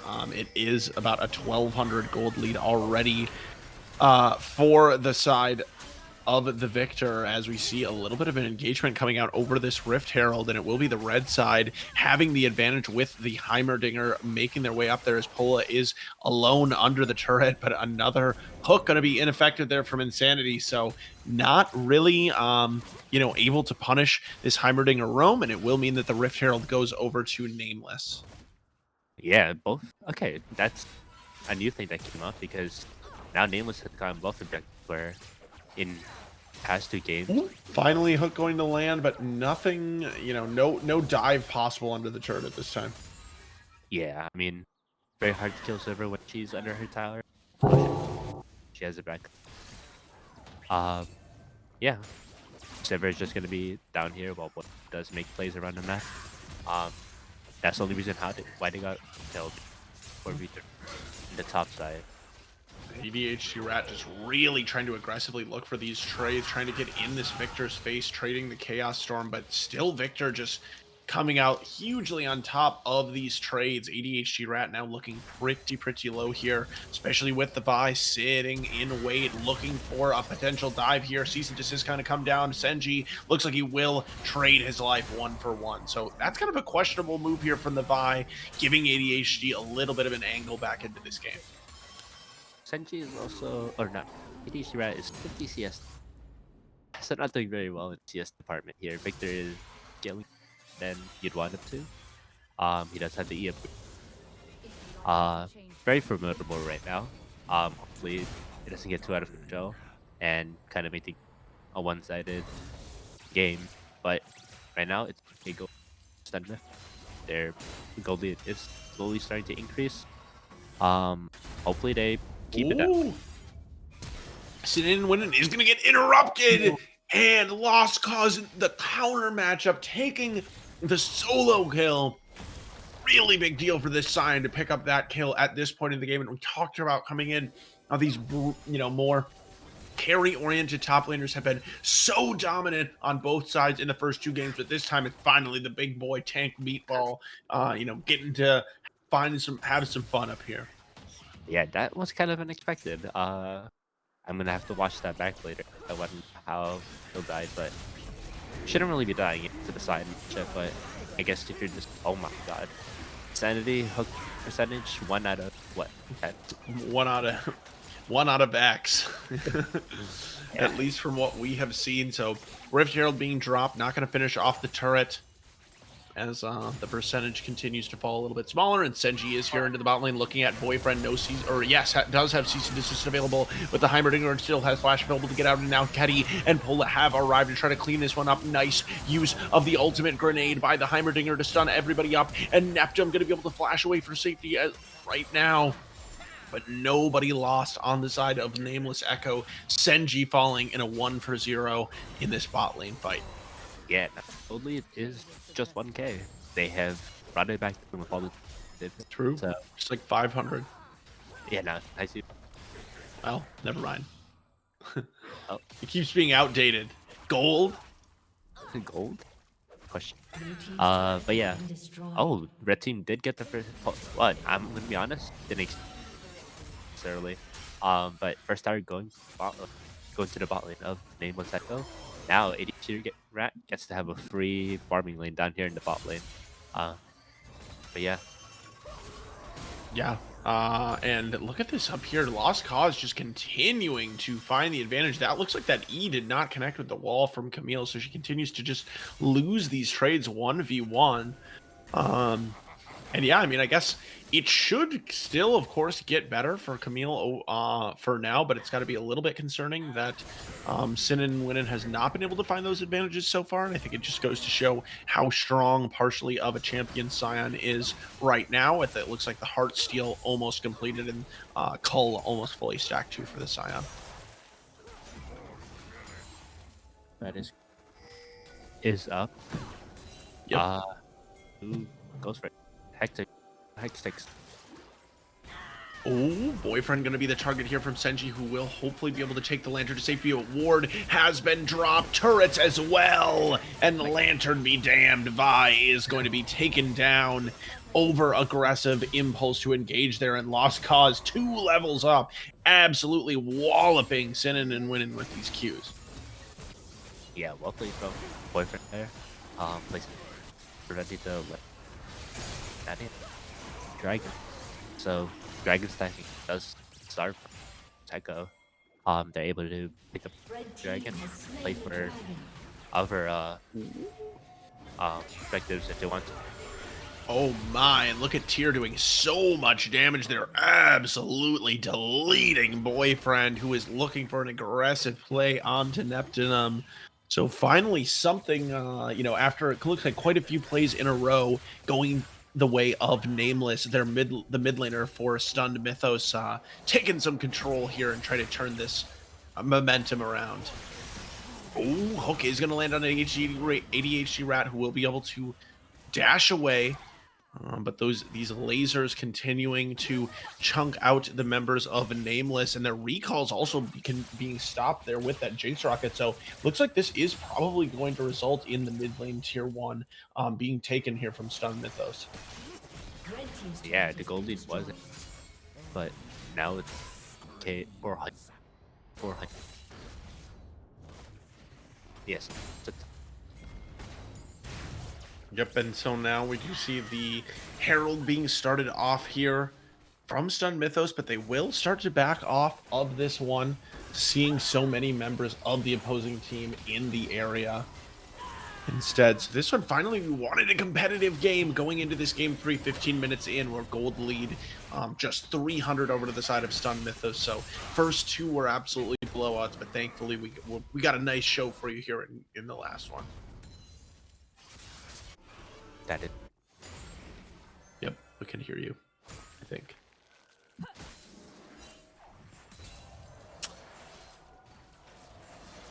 Three minutes still until the third dragon comes up. It looks like still it's 2 stacked up so far for Nameless, so they are at a pretty good pace here. And Sinning and winning. Ooh, not quite gonna get caught out by Lost Cause. Returnal is up, so see if team goes. But Keddy, Okay. Now, finally, Sinning and winning, trying to find some advantage here, but Keddy has found his way. Lost Cause is going to get hooked up, though, and Sinning and winning is going to pick up the first kill of this fight, but how much work can the Scion passive get done? And Sinning and winning going to be the next target. Cease and desist is going to come down, and Insanity's looking very, very low alongside Senji as well. Can they get away? Not. The answer is no for the Thresh. Senji's going to be able to run away for now, but Tier AO is trying to do lots of damage with that Chaos Storm. Get chunking Boyfriend very, very low. Keddy already looking juicy as well, but no further champions going to fall here, at least for now. And it looks like it's just a little bit of an advantage, I feel like, going over to the side of Nameless in the 2-for-1. 500 gold lead for Nameless. Echo now, but Toad's gonna be taking price very low here, so yeah, he's spotted out by the pink ward also, so no members really in the immediate area from Nameless Echo. I think you take this. That's a rift to walking in. Senji has Toad's. Yeah, nobody's gonna get. Okay, a minute 30. Start seeing. We'll find it on side. Try and get dragon. Yeah, and now it looks like Rift Herald may be the focus once again here, as Lost Cause is pretty far up into this lane. Does have the rest of his team pretty close here for backup, but with 1 minute left on this potential soul point for Nameless, they will be able to take the Herald. Can often be, a nice... Ooh, no, they will not be able to take the Herald. I'm kidding. Nice job by Neptune stealing that one away with the Super Mega Death Rocket. And even though they won't be able to take the eye...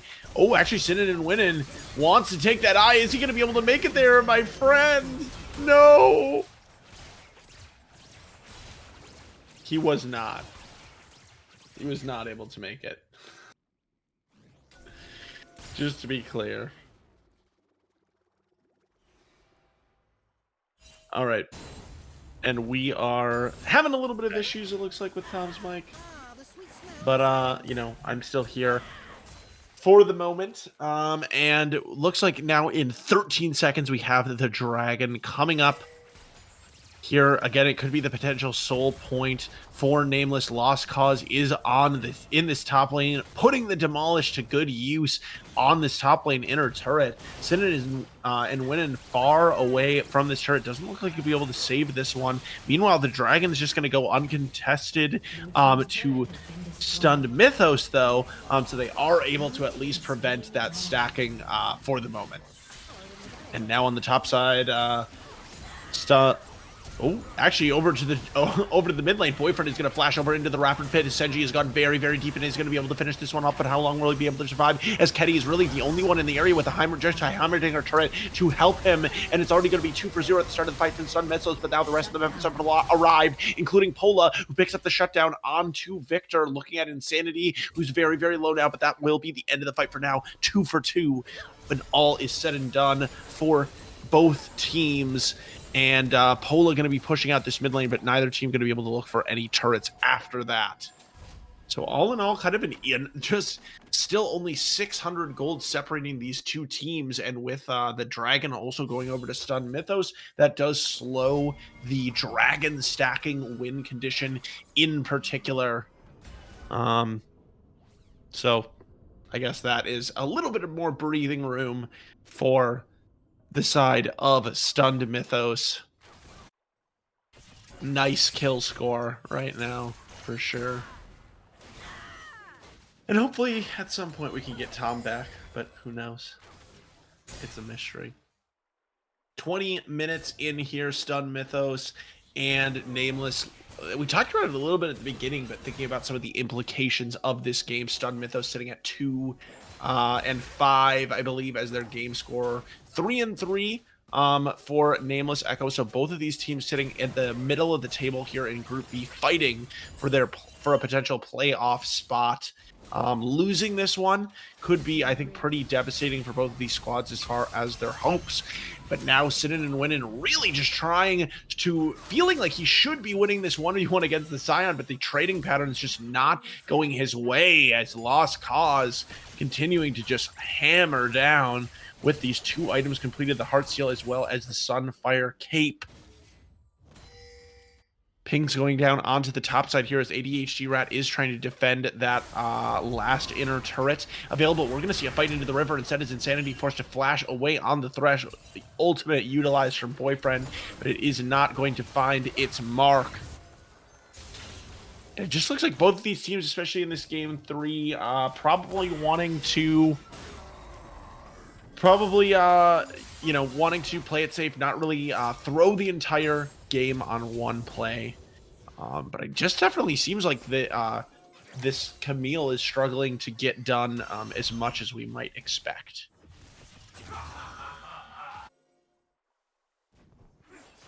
So I'm going to come back in and say Silas is...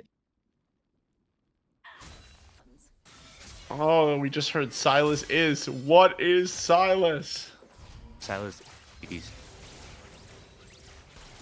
I did not hear it still. ADCS. Oh, okay. Okay.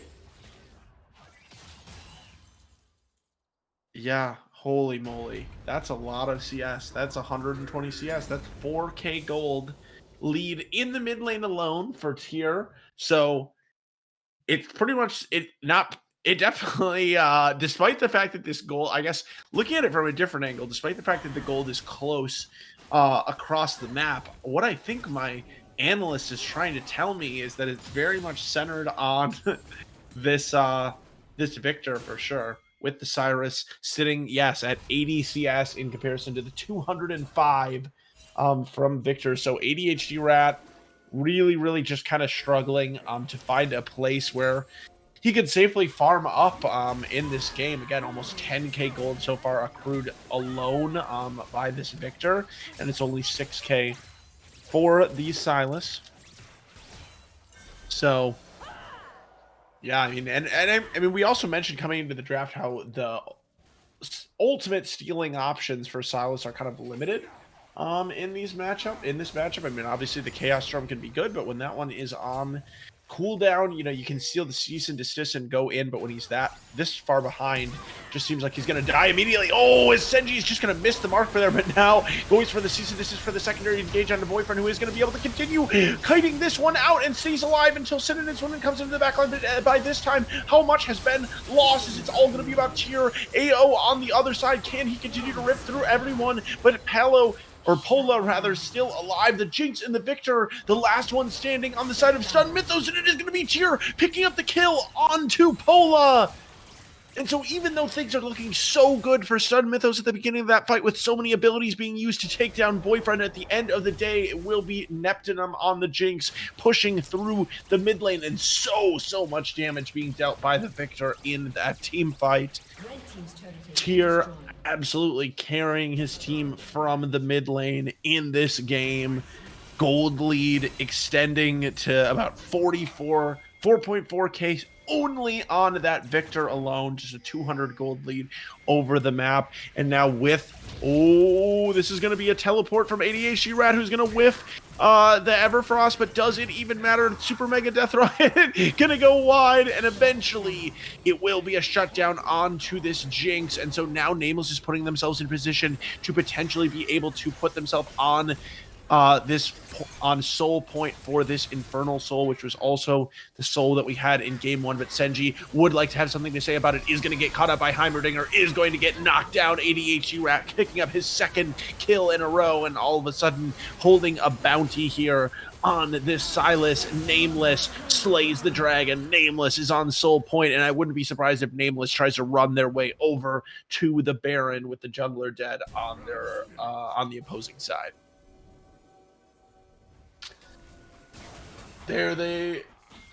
Nice fight there. For Nameless's Insanity, going to go wide again on the hook, but let's see now.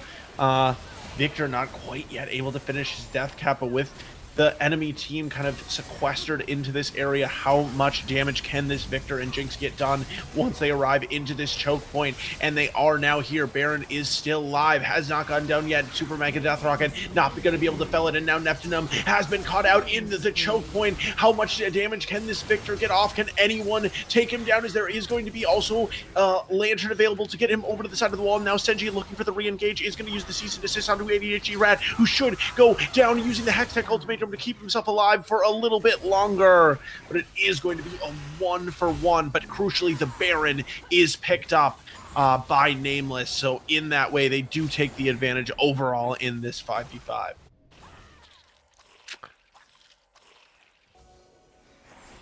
Close game here. Nice job there by Insanity, who's definitely had a little bit of a rough one on the Thresh, but nice job there throwing out that Dark Passage and allowing Tyr, who seems by far to be the most important member right now, to be able to, you know, reset his positioning. And now with 1,800 gold in the pocket of the Victor, make that over 2K, is going to be able to go back, finish that death cap, and more. Potentially even, you know, some kind of stopwatch, something to keep himself alive. And it does start to get really, really dangerous here for the side of Nameless Echo, who outside of Lost Cause on the Scion have not managed to be able to build up very much MR to deal with the Victor. Blue buff being picked up by Victor as well. Now he will finally go back to the base, and we'll see how those purchases complete. And yeah, it looks like it is going to be the death cap picked up. Also another blasting wand, so just for that maximum AP output. And I guess on the other side, looking at this Sivir, you know, has been probably the main damage source for Nameless. Does have 3 items completed as well. Ooh, close hook there.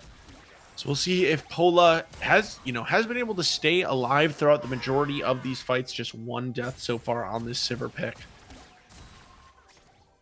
2 minutes on a potential Infernal Soul for Nameless Echo.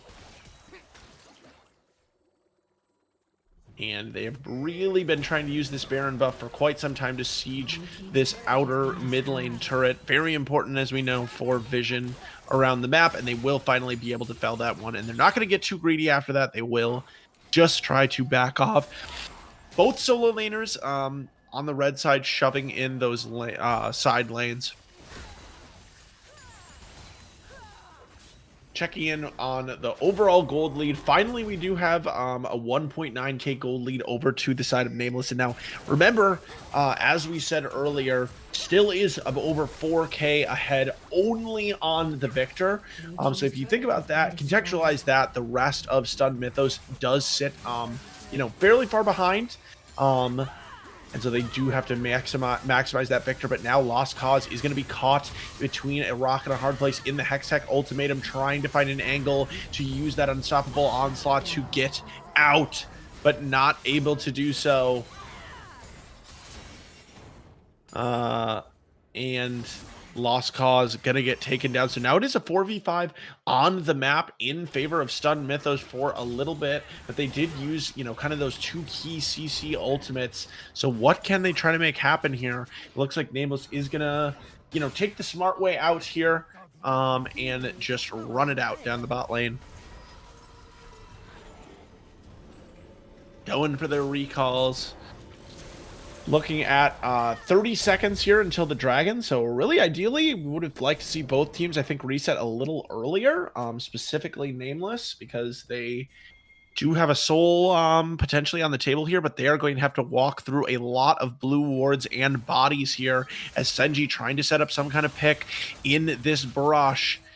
Nice job so far by Nameless of not falling for it, as they are just going to try to shove down the mid lane. They know that they don't have to worry about giving up the soul, so instead they're just going to try to pressure their opponents to make a decision. Excuse me. As Stun Mythos already takes down the dragon, but will we see a fight after it as Ketty is in the front line? Lost Cause using that unstoppable onset, but not going to find anything. Pola going to be found in the backside by Senji, and now how does that affect the rest of the fight with Tyr flashing away and keeping himself alive, opposing Chaos Storm on his head, and it will be a shutdown now onto ADHD Rad, but other than that, it's a wipe for the side of Stunned Mythos in this fight. Lost Cause being the last one to fall down so far. And Neptunum staying alive the entire way through on this Jinx. Gonna be able to have 3 items completed following that fight.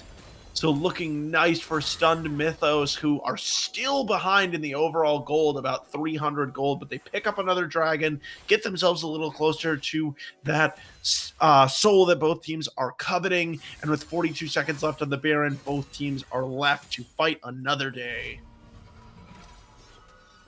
I mean, be careful. It's kind of like this game really just feels like a be careful what you wish for situation, like one of those things where someone tricks you, like you can have anything you want. And me and Tom are like, okay, well, we wanted a competitive game for game 3. And then like the evil ghost is like, but you didn't say anything about keeping the other caster connected for the competitive game. So then that's where we're left.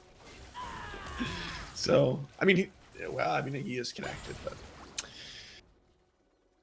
As we see 32 minutes in here, both teams jockeying for vision. ADHD Rat down there in the bot lane has the teleport available to join the team. Cyan clearing out the top wave, but does not have the teleport available. So will instead have to use the unstoppable onslaught to get there.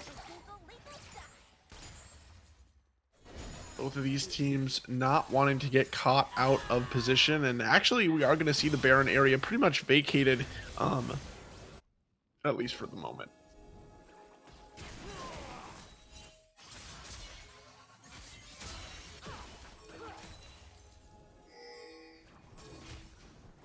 Blue wars being cleared out here by Ketty and crew as the 2 carries are sitting, looking a little bit juicy there in the mid lane, but now they're able to get away for Stun Mythos. Again, both teams just really trying to set up. Heimerdinger does a nice job being able to zone around this Baron with the turrets, as you can see right there with Senji getting stunned up, but not going to get punished quite yet. Lost Cause, though, trying to start out the fight. Has a nice angle to get the knockup on Tyr AO, who is still able to stay alive thanks to the box, keeping him safe. And now Neptunum and the Victor are just firing off on the backline. This is nice front-to-back team fighting from the side of Stun Mythos, who do not seem to be able to be contested. Lost Cause going to get the passive taken down, but now the shutdown will come through onto the Camille. Low, very, very low health bars from the side of Stun Mythos, who are able to take down 4. Can they go onto the Baron as Tyr continues to just be absolutely unstoppable in this game, with the Void Staff also completed, and the Jinx as well just firing down onto this Baron. Stunned Mythos, they take the gold lead, they take the Baron, and finally they are definitely looking like they have some semblance of control over this game. And in these fights, it just seems so difficult to take down this Victor, and I think even this Jinx. And I mean, I think that Insanity, for as much as we criticized early in the game, a lot of missed hooks. What we really want to see from this Thresh later in the game, it's not about the hook plays, it's about using that box as well as the Flay and the Dark Passage to, enable carries and in their positioning, and that is definitely what we have seen from the Thresh later on in this game. 1 minute until again Soul is on the table. Excuse me. Until Soul is on the table for Nameless. Would be a 3rd Infernal Drake if it was picked up by Stun Mythos, and both teams certainly going to be wanting to contest this one. Bot lane wave priority is in favor of Stun Mythos. And Dark Passage is going to get Jinx back over where they want to be. 37 seconds until this one spawns, and we really just do have kind of a little bit of a, kind of a little bit of a dance, I guess, around this one. 35 minutes into this game. Remember, the last one ended in just over 23, so just goes to show how much more competitive this one is so far. Gold lead hasn't necessarily expanded in the mid lane, but it is still at about 4.4k. ADHD Rat, though, I will acknowledge having 7 kills, so just kind of struggling a little bit more in the CS aspect. But now with this dragon available, Nameless, they do not want to risk walking into that fog of war. Both teams going to be on soul point now. The inside track is taken here by Nameless, but I don't think they have enough time to, go all the way and take down that inhibitor turret. And yeah, I mean, at the end of the day, Nameless is pretty much just going to get bullied out of that dragon pit area, and they don't end up even being able to contest that one whatsoever.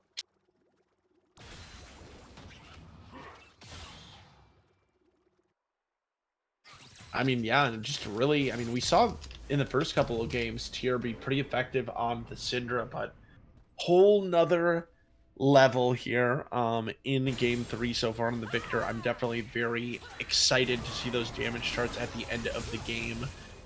Either way, lead is on the side of Stun Mythos, I would say, at this point.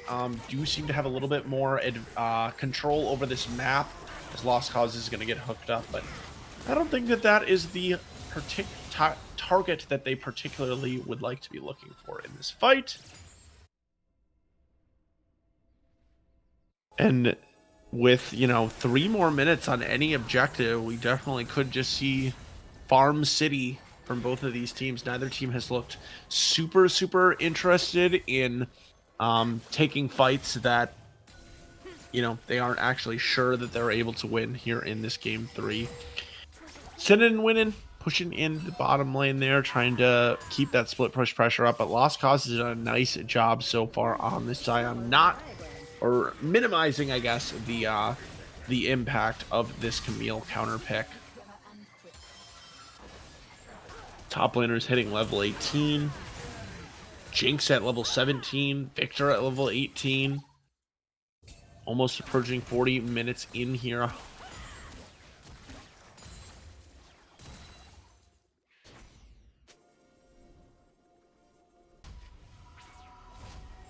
Looking at these items a little bit, we do have a Gargoyle Stone Plate that was picked up eventually here from this Udyr. I don't know, it looks like pretty much everything is looking pretty normal for me. Nothing super crazy. And it does seem like it's really going to be all about the ability of Nameless Echo to, eliminate these main 2 carries in Tier and Neptunum from Stun Mythos. That backline has been so safe in these last few fights. They've been able to find some nice choke point engagement. So, Pola has been the one to sort of output damage on the other side. Is a 4-item Sivir with a stopwatch. So theoretically has enough to juice to kill everybody in this fight, but only if the Sivir can find the right angle. 1 minute until the Baron. Both teams thinking very much ahead. I'm trying to get set up here.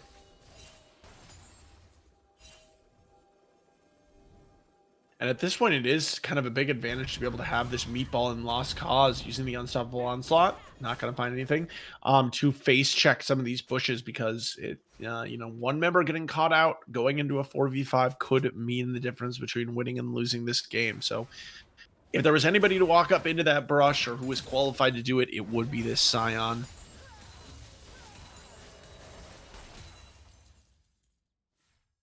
Both teams having really strong wave clear, I think, too, is kind of an easy to underestimate reason that this game is continuing to press on to 40 minutes as well. We will be at 40 minutes in just a moment here with, Jinx and Victor on one side and then just Sivir on the other side. Pretty much enough to represent the wave clear of an entire team.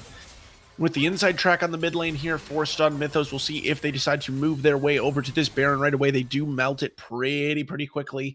between those two carries as well as the Camille.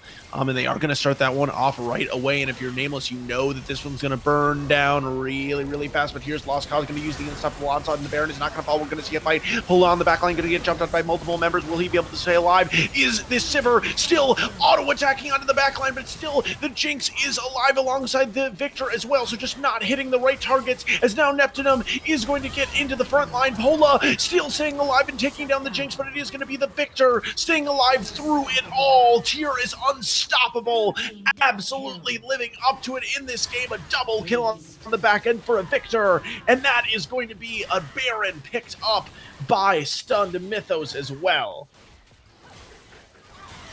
And once again, it just seemed like the backline access is just so limited onto this Jinx and Victor. Eventually, Pola having to expend his flash, being the one to personally take down Jinx, but it doesn't matter and is not enough, as the 400 CS, nearly 400 CS Sivir, not able to get it done. And on top of the Baron buff, Stunned Mythos is going to drop down here, trying to ensure that they're able to take this soul, but we do see a teleport coming in from ADHD Rat. Can he make anything happen?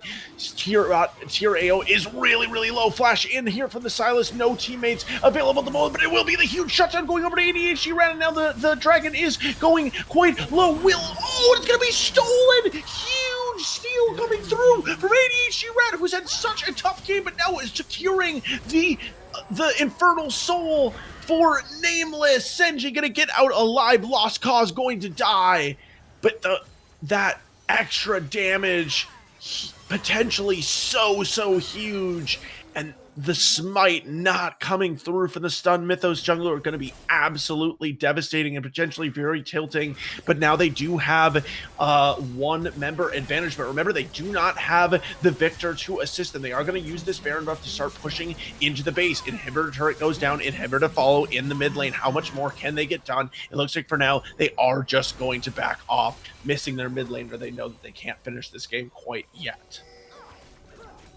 Whew. Ooh.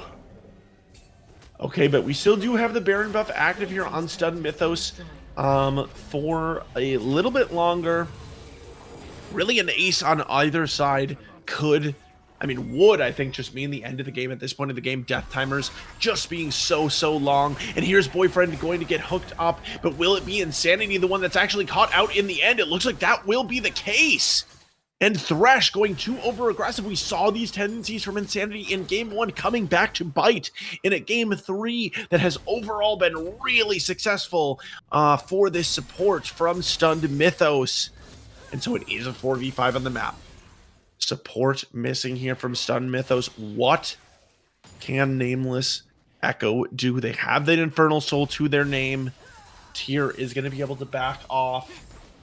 Try to defend the base one last time here. 26 seconds still on this Thresh. Can they try to find some kind of fight? Unstoppable Onslaught is available from the Scion if they want that one for the engage. They're going to start tanking up this turret, as it should fall very fast. Huge demolish proc here from this Scion. They are going to try to look for a fight. Sin and Win is going to be knocked up on the front line. He's going to be taken down immediately, but look at this damage now coming through for the Victor as well as the Jinxes. They're absolutely going to melt the entire team. Pola's going to have a Guardian Angel, but it doesn't even matter, as the fight's going to be turned around. Super Mega Death Rocket picks up the double kill for the Jinx, and it looks like that is going to be all she wrote for Stunned Mythos, pushing up the mid lane, hoping to end this in this Game 3, nearly 45-minute long game.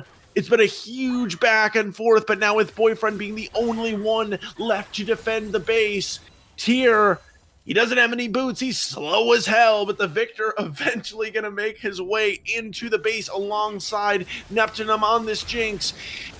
Going to be the ultimate drop from the Heimerdinger, but there's nothing he can do. Dropped by the Jinx, and it's going to be Stunned Mythos finding a will, finding a way, and going ahead in this series. 2-1 victors in Week 4 of the CCS Intermediate League.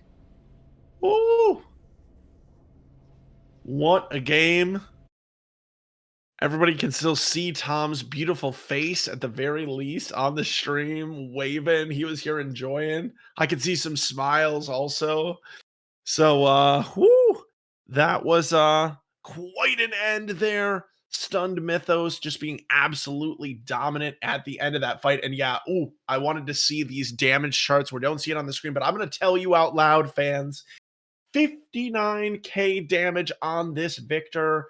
Looks like he was 19k above the closest other champion, which was Sivir, Pola's Sivir. So absolutely explosive, or on the other side at least, absolutely explosive performance from Tier in the mid lane. Awesome, awesome stuff. But yeah, my voice is very, very tired. So we are pretty much going to be done here. We're going to send this out, but I do want to thank our awesome production team for today. Thank you very much to Wookie stepping in as the producer. Tom also for sticking it out until, he needed to abandon me due to those mic issues, but I won't hold it against my favorite son.